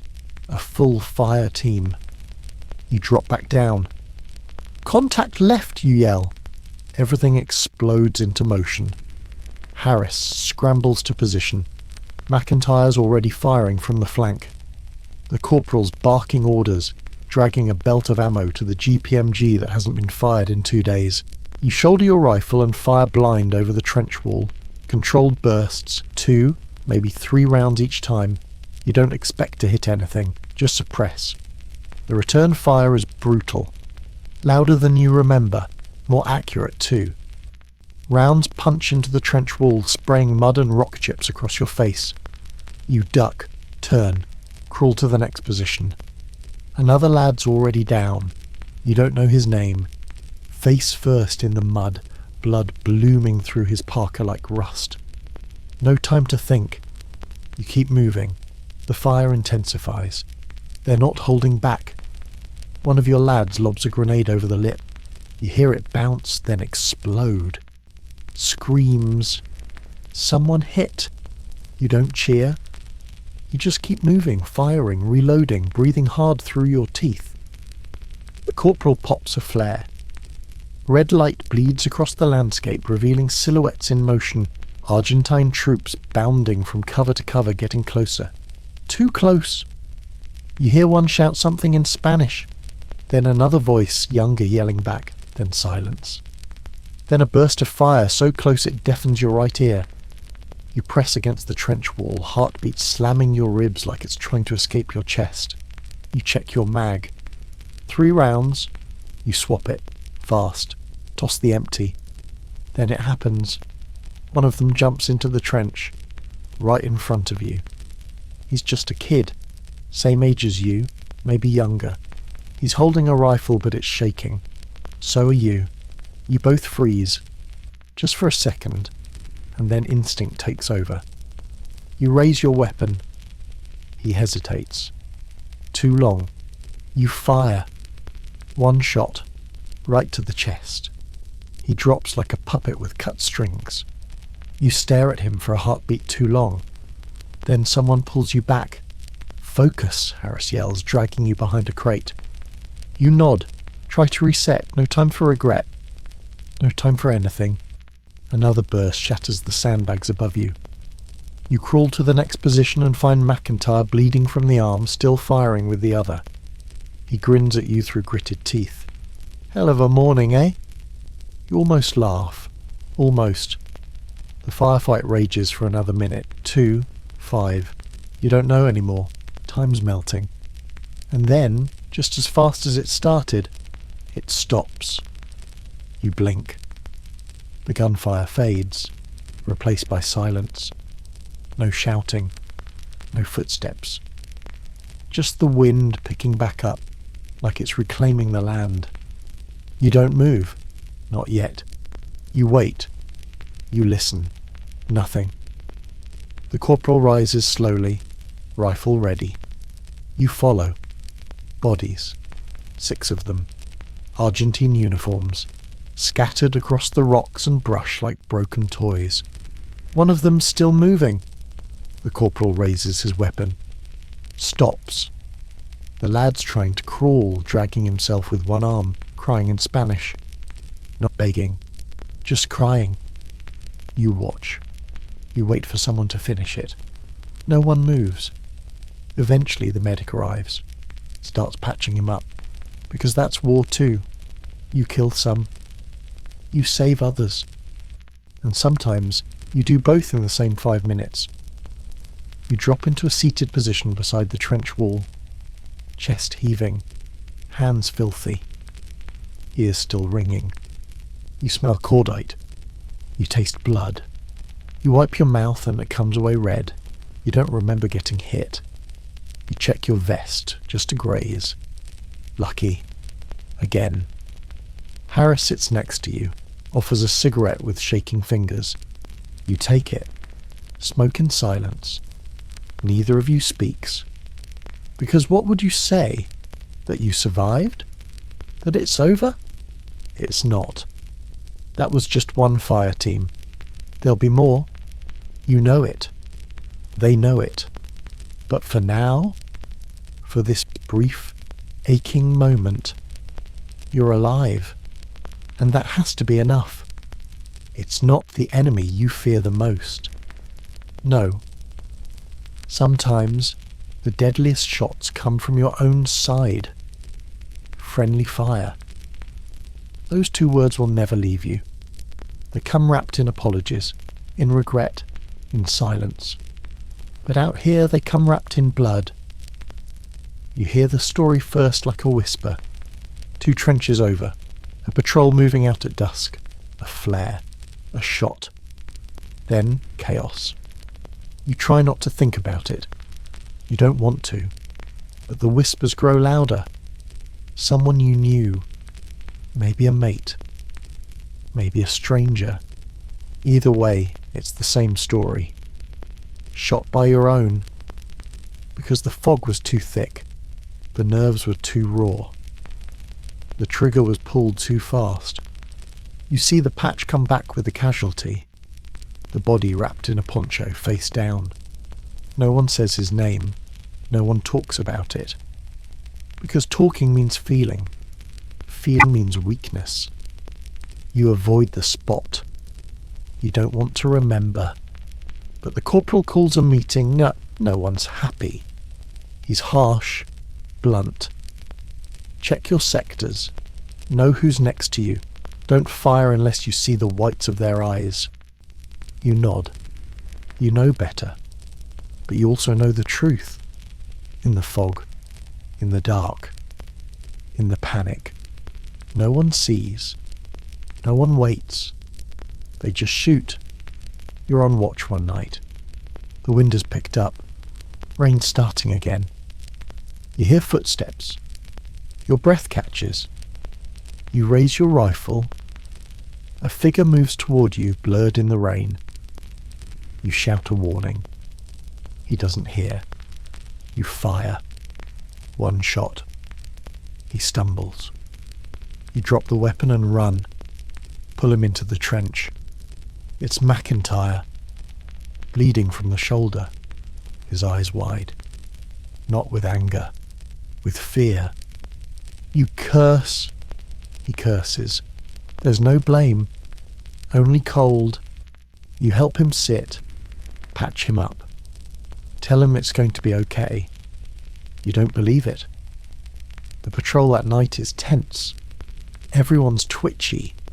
Every shadow is a threat, every movement a mistake. You hear gunfire in the distance. Not your fire. Someone screams. Someone falls. You realise with a sickening weight, this isn't just enemy fire. It's confusion, fear. It's chaos made real. You start to understand something ugly. The war isn't just bullets and bombs. It's mistakes. It's mistrust. It's the slow grinding down of men who can't tell friend from foe. You wake one morning to find a note pinned to the trench wall. Simple. One word. Sorry. No signature. No explanation. Just a reminder. Friendly fire isn't friendly. It's death, wrapped in a uniform you trusted. And every time you hear the crack of a rifle nearby, you wonder, is it them or us? The ground is deceptive, soft when you step, still when you move, but it hides death, silent and waiting. You never think about landmines in training. They're just something in the manuals, something you see in movies, something you hope you never have to meet. But out here, they're very real, and they don't discriminate. 1 minute you're walking the ridge with Harris. The wind is cold, slicing at your face. The sky is dull, a flat sheet of grey. You're talking, quiet, trying to keep your minds off the cold, trying to ignore the pounding in your feet, the mud sucking at your boots. You're joking about home, laughing about the last bad meal. And then you step. Down. Hard. The world explodes. You don't see it. You just hear it. A crack. A boom. The earth shakes. Rocks fly. Mud rains down like fire. You're thrown forward. Thrown into a silence that screams. You hear a scream. Not your own. Closer. Harris. You look up. He's on the ground. One leg gone below the knee. Blood pouring. His face pale, eyes wide, frozen. You're moving before you think, grabbing your field dressing, trying to stop the bleeding, trying to hold him together, trying to be the man he needs you to be. But it's not enough. You're shaking, hands slippery with blood and mud. You hold the pressure, whisper his name, tell him it's okay. You lie. He grips your hand, squeezes, then lets go. The medic arrives too late. You don't watch. You don't want to. You stare at the hole in the ground, that black pit where your friend just vanished. You don't know how long you sit there. Minutes? Hours? It doesn't matter. The war keeps moving. The mud keeps sucking. The wind keeps cutting. And you keep standing, because that's all you can do. You write a letter you'll never send. Tell his family you're sorry, that you did your best. But you know it's not enough. You light a cigarette with shaking fingers. Take a drag. Taste ash and regret. You wonder how many more of you will fall to the land beneath your feet. How many more moments will end with a scream and silence. You wonder if you'll be next. And for the first time, the cold doesn't feel so bad. Because you realise now the ground wants you. And it always wins. The night falls like a shroud. Thick, heavy, unforgiving. You're already bone-tired, but sleep is a distant dream. Somewhere beyond the rain, the mud, and the endless cold. You sit in the trench, rifle across your knees, staring at the dark. It's quiet. Too quiet. The kind of quiet that presses in from all sides and makes your ears ring. You know it's coming. You can feel it in your gut. The tension's so thick you could slice it with your bayonet. Your breath hitches. The wind whistles low and mournful through the rocks. You try to focus on the rhythm of your heartbeat, on the drip of water from your helmet, on anything but the silence. Because silence means waiting. Waiting means fear. Fear means something is about to happen. And in the Falklands, something always does. Hours stretch. Minutes crawl. You check your watch again. The trench is full of ghosts. Not just the dead you saw today. Not just the ones buried under mud and stone. But the ones in your head. The ones who never left. You hear whispers. Soft. Almost inaudible. You close your eyes. Think you're imagining it. But then you hear it again. A voice. A sigh. A prayer. It's not real. It can't be. Yet it's there. You grip your rifle tighter. The corporal is beside you. No words. Just a nod. Together you listen. The night breathes around you. You hear footsteps. Slow. Measured. Coming closer. You freeze. You hold your breath. A figure appears at the edge of the trench. Silhouette barely visible. You raise your rifle. The figure raises a hand. Wait, it says. English. Friendly. It's McIntyre. Back early from patrol. You lower your weapon, relief crashing over you. He's pale, shivering, eyes wild. He leans against the trench wall, shaking. You hand him a smoke. He takes it, fingers trembling. After a moment he speaks. They're coming, he says. Who? Argentinians, moving fast. Patrols, not the usual ones, better trained, more prepared. Your stomach drops. You think of Harris. Where is he? McIntyre shrugs. No sign. Took a different route. You swallow hard. The corporal barks orders. Everyone scrambles to positions. Weapons ready. The trench feels alive now. Electric with fear and adrenaline. You try to steady your breathing. Try to steady your hands. The night stretches longer. Minutes pass. The wind picks up. A flare shoots into the sky. Red light floods the trench. Silhouettes move in the distance. Shapes in the fog. You fire. They fire back. The world erupts. Gunfire cracks. Shouts ring out. The trench shakes. Your heart pounds like a drum. You fire again. Bullets zing past your head. You see movement to your left. Someone yells. You duck. A grenade lands nearby. You throw yourself over it. Explosion. Mud. Smoke. Pain. You're dazed. Your ears ring. You hear screaming. You taste blood. You blink. The trench is chaos. Men shouting, Ratsers firing, falling. You see Harris. He's crawling toward you, bleeding, his face pale. His eyes locked on yours. He reaches you. You okay, you ask. He nods weakly. Help me. You drag him to cover. The corporal is down. Medic is working on him. You take position. The fight rages on. Hours feel like seconds. You lose track of time. The world narrows to the trench, to the fight, to surviving. Then, just as suddenly as it began, silence. The night swallows the noise. You lie back, body aching, mind numb. You close your eyes, try to make sense of the nightmare. Try to remember the sky before the war, before this hell. But all you see is mud, blood, fear. You hear a whisper, not a prayer, not a plea, a promise. We survive.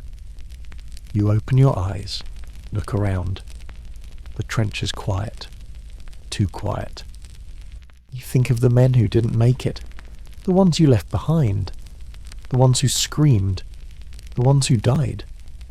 You wonder if you'll ever forget. You wonder if you want to. The longest night you'll never forget. You hear it before you feel it. A low rumble, like the earth itself is groaning. The wind catches your attention first. It picks up, carrying more than rain this time, something heavy, something wrong. The trench walls around you shift.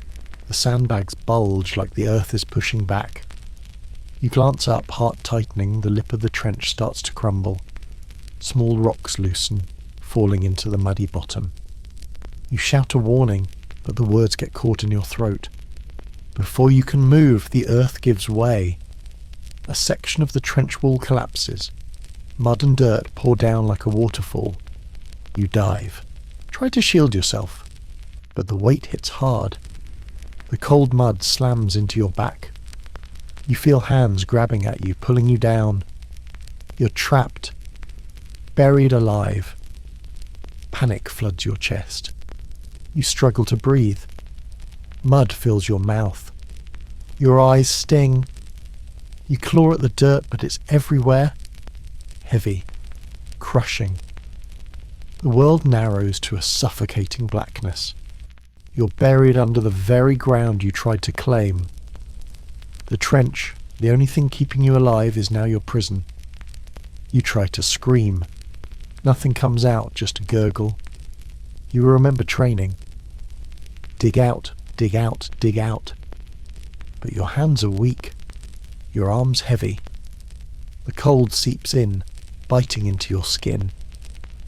You think of Harris, of the others. Are they trapped too? Are they alive? You press your hands against the mud. Try to find a way.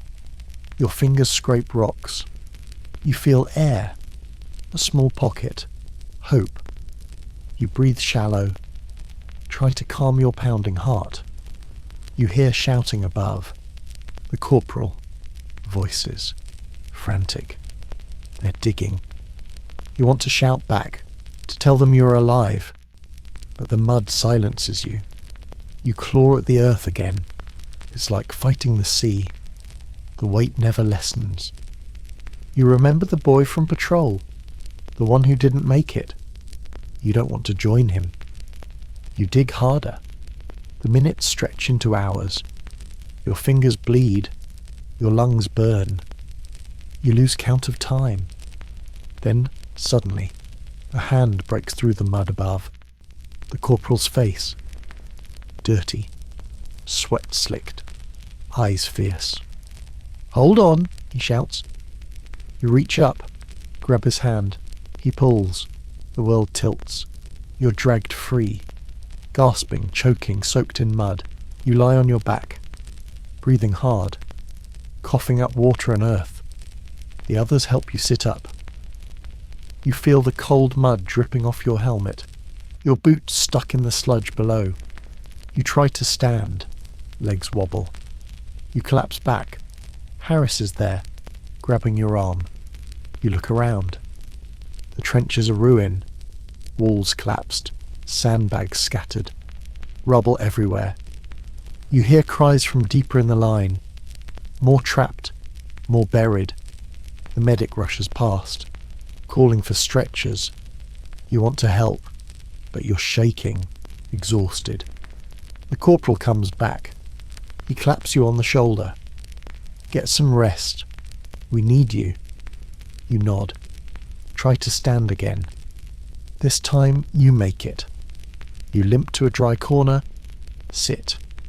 Close your eyes. The trench isn't a refuge anymore. It's a grave. One you barely escaped. You wonder how many others didn't. You wonder if this is what the war wants. To crush you underfoot. To swallow you whole. To remind you that in this frozen hell, the ground doesn't just hold you up.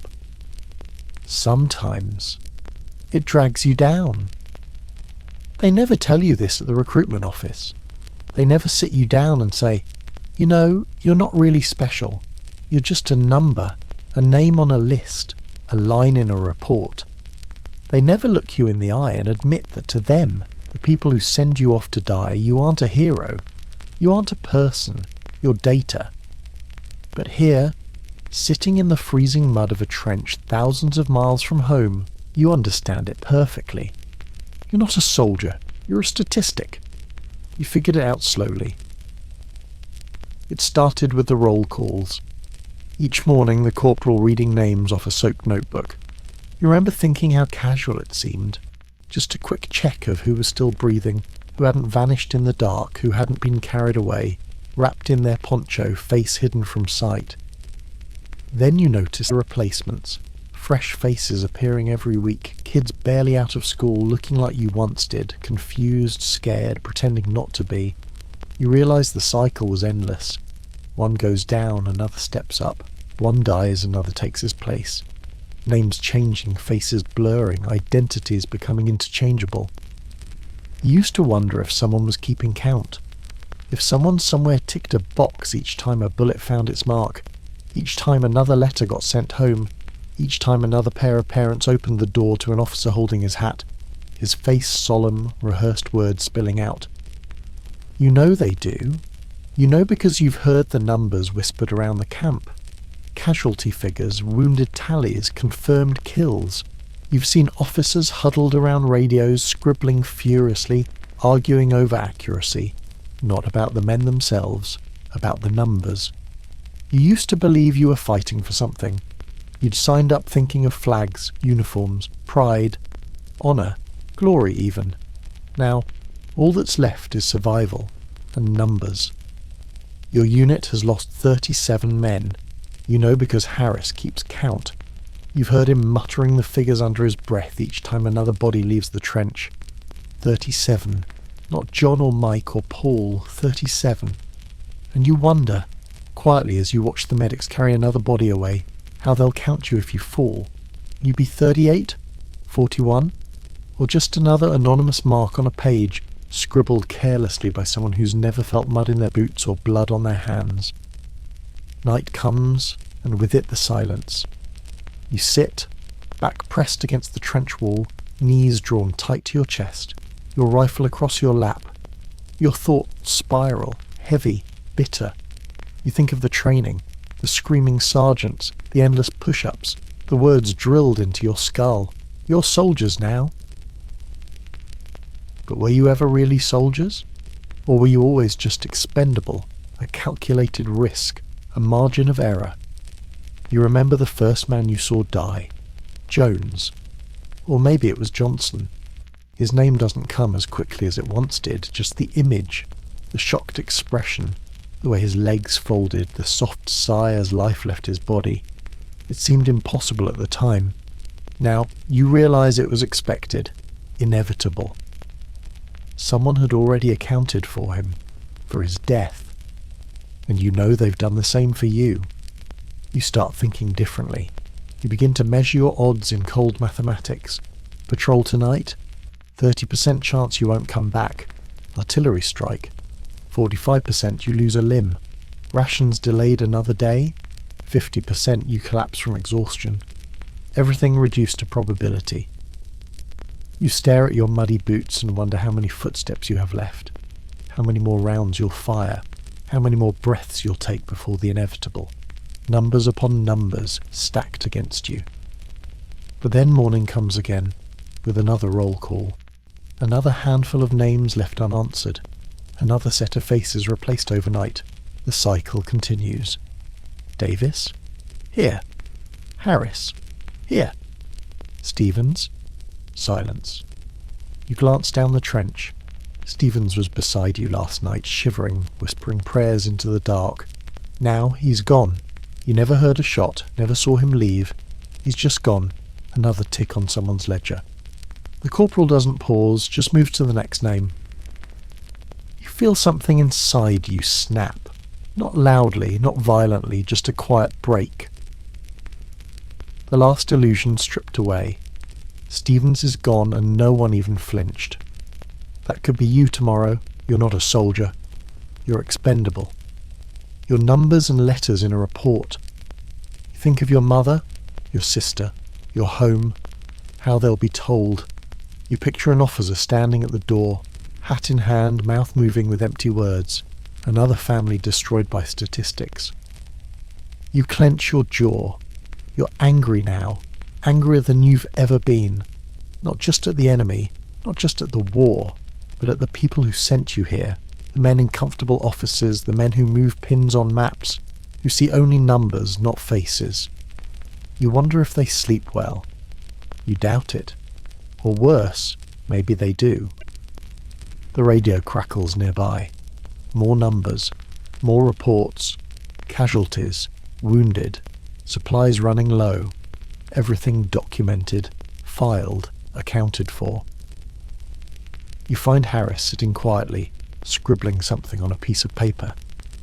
What is it, you ask? Numbers, he mutters, trying to keep track, trying to remember. But you know it won't matter, because the numbers are endless, growing every day, every hour, every minute. Men come, men die, replacements arrive. The tally never stops. You close your eyes and lean back, listening to the rain falling steadily, relentlessly. You wonder how many drops hit the ground every second, how many bullets are loaded into magazines across this frozen island, how many bodies lie forgotten in mud and peat. It's endless. Morning becomes afternoon, becomes evening again. You find yourself checking your watch obsessively, counting down minutes. Each tick feels like borrowed time. A new patrol is announced. Your name is on it. You nod numbly, mechanically. Grab your rifle, tighten your straps, move like you've been programmed. Your boots hit the mud, your eyes scan the horizon. And then, as you step into the dark, you think about the odds again. 40%. Maybe 50. But you go anyway, because you have no choice. Because you're not here to win or lose. You're here to fill a gap, to replace a number. And if you fall tonight, someone else will step forward tomorrow. Because that's how it works. It's just dirt and sandbags, empty and meaningless. As you walk away, you pass others doing the same. Faces pale, eyes empty, expressions weary. You pass broken equipment, abandoned rifles, tattered uniforms discarded in piles. Everything feels unfinished, like a sentence stopped halfway through. You realize that war never truly ends, not inside you. You carry it now, deep in your bones, in the hollow space between breaths, in the nightmares that will follow you home. When you reach the staging area, a sergeant counts heads. He notes your name without looking up, checks your gear, moves you along. You're loaded onto transport with dozens of others, silent men staring blankly at their boots. On the ship you stand at the railing, watching the island fade into mist behind you. It shrinks slowly, swallowed by distance, fading from sight, but not memory. You turn away, gripping the rail, eyes closed. It's over, they said. But it isn't. Not really. It ended quietly, Not with a bang, but with whispers, confusion and silence. And inside, you know the truth. The war never truly ends. Not for you. You thought going home would be easy. You imagined stepping off the ship, feeling solid ground beneath your boots again, seeing your family waiting with smiles and open arms. You pictured warmth, comfort, the safety you'd lost and longed for. But reality hits differently. When you finally disembark, the world feels strange, alien, too bright, too loud, too normal. The colours overwhelm you. Bright clothing, smiling faces, cars driving by casually. Everything ordinary seems jarring now. Your family greets you at the dock. Your mother cries, hugging you so tight it hurts. Your sister smiles awkwardly, unsure what to say. Your father's handshake is firm but quick, his eyes not quite meeting yours. They look relieved, happy but cautious, as if you might shatter at the slightest touch. And maybe you will. At home, everything feels smaller, cleaner, more fragile than you remember. You sit on the edge of your bed, fingers gripping the mattress, trying to ground yourself. The silence here is different. No gunfire, no shouting, no distant explosions. Just the ticking of a clock, the soft hum of a refrigerator, a distant laugh from the street below. It should comfort you, but it doesn't. At dinner, your mother serves your favourite food, watching closely as you eat. You force yourself to smile, pretending it tastes like you remember. But it doesn't. Everything tastes bland now, empty.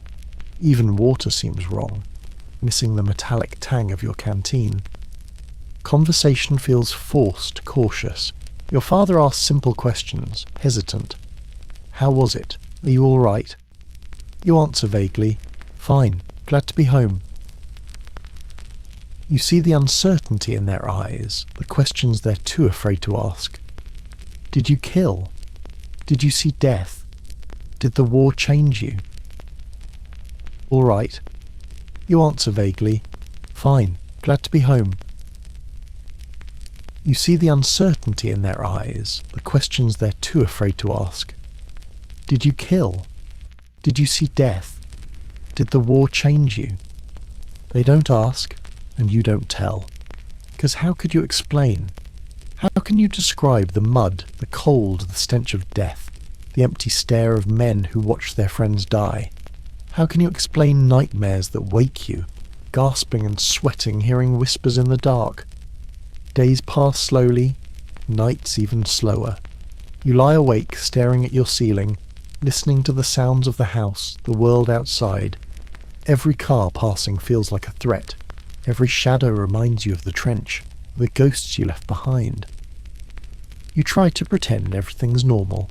You go out with old friends, sit in familiar pubs, laugh at jokes you no longer find funny. You try to drink away memories, hoping alcohol will dull the sharp edges of your mind. But it doesn't help. It just makes everything louder, clearer, more real. One night, alone in your room, you find yourself digging through your gear. You touch the mud-caked boots, the torn jacket, the letters you never sent. You hold your rifle cleaning kit, hands trembling. You stare at these objects, unable to let them go, unable to throw them away. They're all you have left. Proof you were there. Proof it was real. Weeks turn into months, but the trench is never far away. You find yourself reacting to loud noises, flinching at fireworks, heart pounding at backfiring engines. Crowds make you nervous. Your eyes constantly scan for threats, exit routes, escape paths. You realise you're still at war. Only now the battlefield is in your head.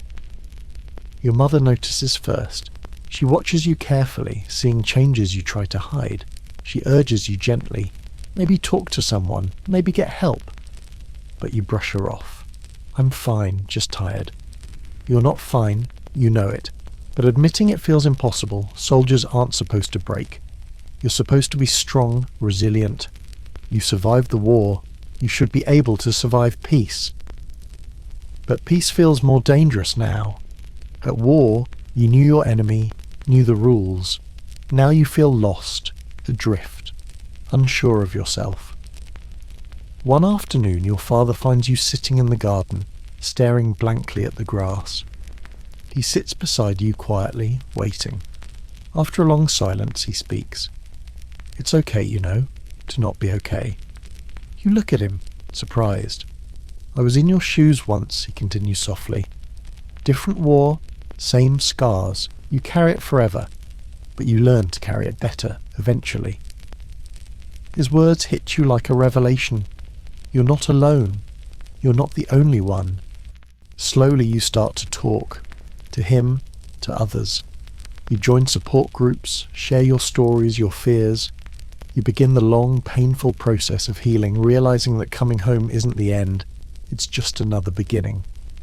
Months pass, and you find moments of calm. Not peace, not yet, but small spaces where the noise quiets, the ghosts retreat, the memories soften. You know the war will always be part of you, a shadow you carry, but it no longer defines you. You're more than your scars, more than your nightmares, more than the trench you survived. You begin to build a new life, carefully, brick by brick. It's not the life you had before. It can't be, but it's yours, shaped by experiences only you understand. And slowly you realize something crucial. Surviving the war wasn't the end of your battle. Coming home was the hardest fight, but it's one you can win. You've survived. You're home. You found your way back to life, back to something resembling normalcy. Days pass, seasons change, life moves forward. But not for everyone. Not for the ones who never stepped off the ship, never felt the earth of home under their feet again. Not for the faces burned forever into your memory. The men who laughed beside you, cried beside you, fought and died beside you. You can't forget them, even if you wanted to. You visit Harris's family one autumn afternoon. You walk slowly up the driveway, heart thumping, palms damp. Harris talked about his home once, about his mother's roses, his father's stubborn pride, his younger brother who idolized him. They welcome you warmly, eyes full of sorrow and hope. His mother squeezes your hand, her eyes wet, silently pleading for stories you aren't sure you can tell. In the living room, photos line the mantelpiece, smiling faces frozen in time. You spot Harris instantly, younger, brighter, untouched by war. It's strange seeing him like this, as if the war never reached him. He always spoke about you, his father says gruffly, eyes fixed on the floor. You saved his life more than once, he said. You swallow hard. The words feel heavy, undeserved. We watched out for each other. There's a pause, a painful quiet. His mother breaks it gently.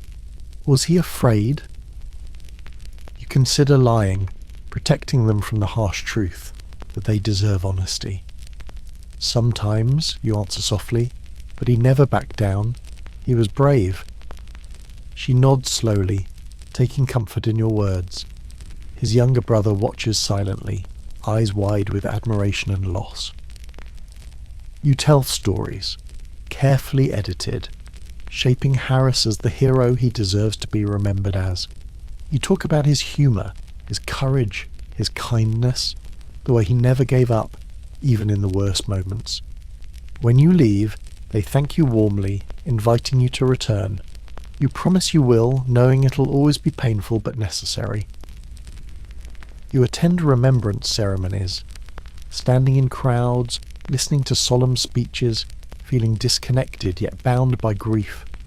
The poppies on lapels, the silent tears, the whispered prayers, it's all familiar, yet different now, more personal. When the bugle sounds, sharp and clear, your chest tightens painfully. You close your eyes, seeing faces flash through your mind. Harris, McIntyre, Stevens, all the unnamed souls who never made it home. They're with you now, always.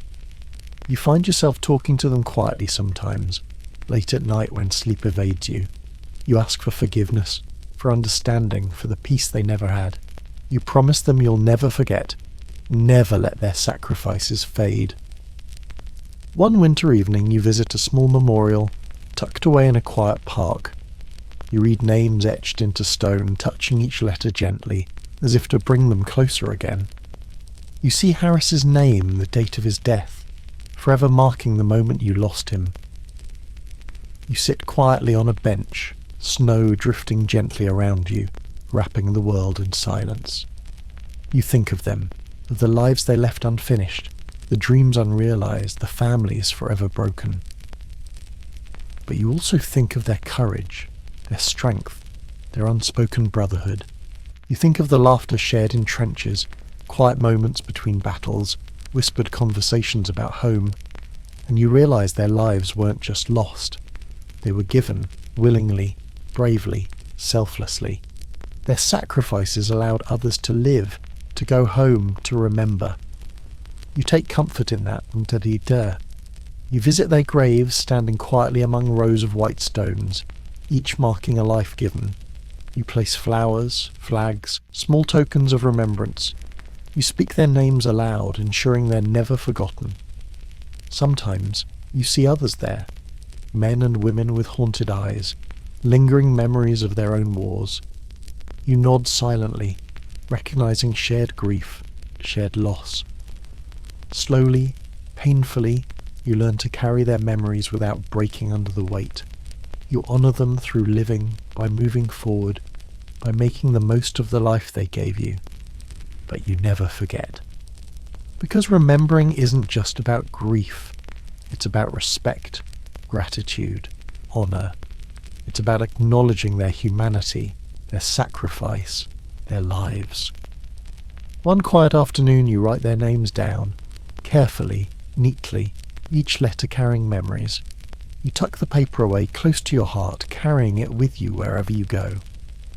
They're part of you now. You understand that surviving doesn't mean leaving them behind.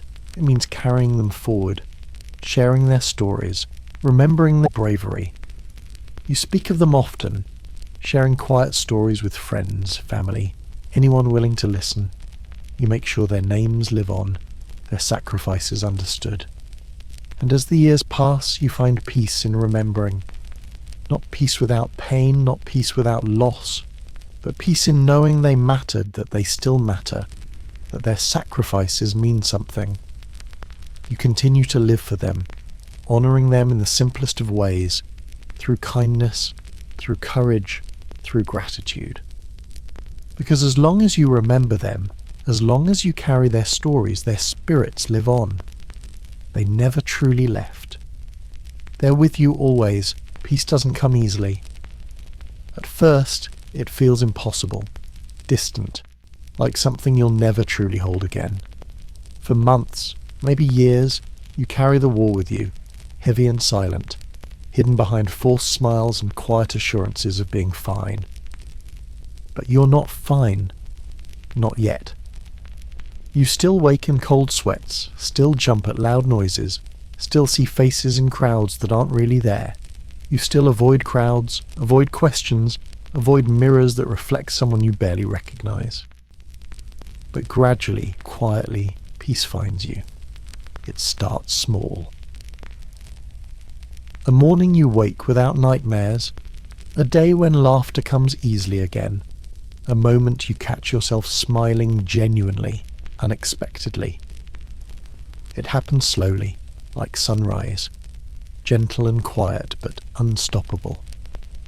You find peace in small rituals, in brewing coffee in your quiet kitchen, watching steam curl gently upward in the soft morning light, in the familiar scent of freshly cut grass, the quiet hum of bees in a garden untouched by war. You find peace in walking, steady, rhythmic, purposeful, early mornings along empty paths, breathing air that feels lighter, freer. Each step a gentle reclaiming of yourself, each footfall softly echoing the words you've been too afraid to say. I'm still here. You discover peace in people too. Conversations shared quietly, openly, with others who understand, fellow veterans whose eyes meet yours knowingly, respectfully, silently acknowledging shared scars. You begin to share your story, carefully at first, cautiously, testing the words, watching reactions. But soon you speak more openly, realizing there's power in honesty, strength in vulnerability. Others listen. They nod, understanding better than you ever imagined they could. They thank you, not just for your service, but for your courage in speaking, in sharing truths they couldn't articulate themselves. It's in these moments you feel something shift inside you. The weight lessens, the shadows retreat slightly. You begin to see yourself not just as a survivor of war, but as a carrier of hope, a voice of experience. You find peace in giving back, helping others navigate their return, guiding them through darkness you once stumbled through yourself. You volunteer at veteran centres, share your story in schools, offer support to families still struggling to understand. Each act helps heal wounds you once believed impossible to mend. Slowly, you reclaim your life. You build friendships that strengthen you, relationships grounded in honesty and mutual respect.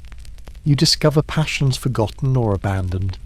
You read books, learn new skills, rediscover laughter and joy in the simplest things. Yet, even as you move forward, you never fully leave the past behind. Instead, you carry it differently, lighter, respectfully.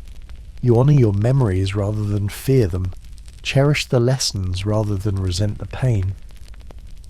One afternoon, you find yourself back at the memorial, the stone etched with names of friends you lost. The place that once brought only grief now brings a quiet sense of gratitude and connection. You touch the names gently, whispering softly, "Thank you." Because they taught you resilience, courage, empathy, lessons learned painfully, deeply, but permanently. You carry them forward, weaving them into your life, honouring them by living fully, openly, bravely. Eventually, peace becomes your new normal. Not a perfect peace, not without scars or occasional darkness, but genuine nonetheless. A peace strong enough to withstand memories, to weather storms that occasionally arise. You realize peace doesn't erase war. It lives alongside it, shaped by experiences both joyful and painful. It's something deeper, stronger, earned through struggle, patience, perseverance. And finally, you understand something crucial. Peace isn't a destination you reach. It's a journey you continually walk. It's small choices made daily, courage embraced quietly, resilience practiced persistently. You find peace not by forgetting, but by remembering thoughtfully, respectfully, gratefully. You find peace by choosing life, choosing hope, choosing to move forward even when the path feels uncertain. And most importantly, you find peace by understanding that your story doesn't end with war. It continues, shaped but not defined by the past, enriched by experiences both painful and profound. You stand now, not just as a survivor, but as someone stronger, wiser, kinder. Someone who faced darkness and emerged carrying a light to guide others forward. You found peace. Not perfect, not painless, but real, powerful, lasting.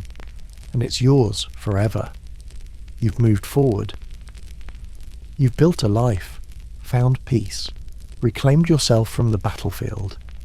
Days pass quietly, comfortably, a gentle rhythm you've carefully constructed. Some days the war returns unexpectedly. Not loudly, not dramatically, just softly, quietly, slipping into your thoughts when you least expect it. It returns in small reminders. A sudden sound, a car backfiring, a door slamming, fireworks cracking in the distance, snaps you back instantly. Your heart races, adrenaline surges, and for a brief moment you're there again, crouched in a trench, eyes wide, breath quickened. You pause, gripping whatever's near, grounding yourself slowly, reminding yourself you're safe, far away, that the war exists only in memory now. It returns in dreams. Dreams so vivid they shake you awake, gasping, sweat-soaked, pulse-pounding. Dreams filled with mud, screams, faces you recognize instantly, faces you lost, faces you miss.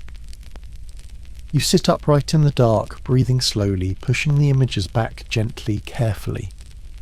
You remind yourself it's just a dream, that you're home, that you survived.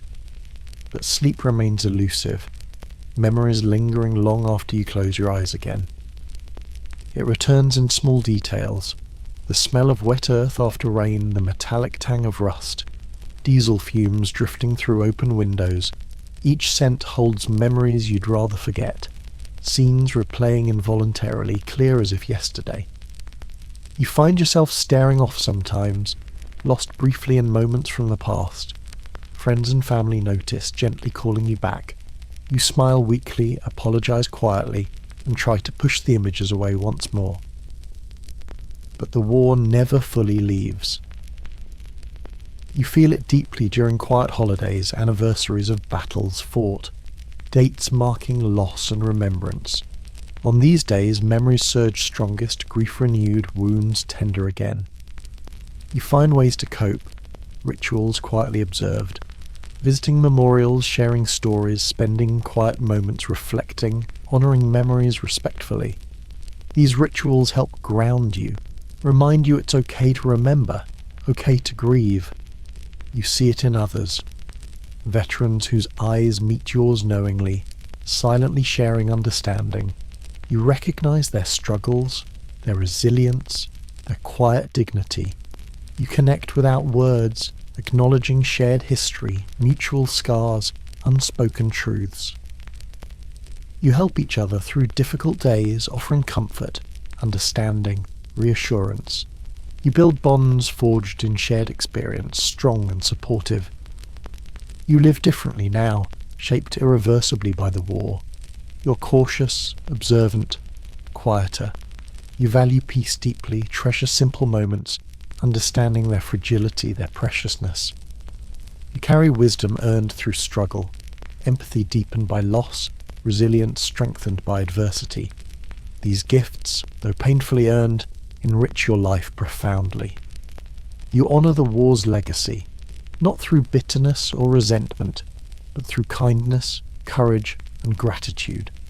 You strive to live meaningfully, purposefully, respectfully. But still the war remains part of you. You carry it quietly, carefully, not as a burden but as part of your story, your identity. You acknowledge it openly, honestly, accepting its presence without letting it control you. You learn to live alongside memories, recognizing their power but no longer fearing them. You embrace them gently, respectfully, allowing them space without letting them overwhelm you. You understand now.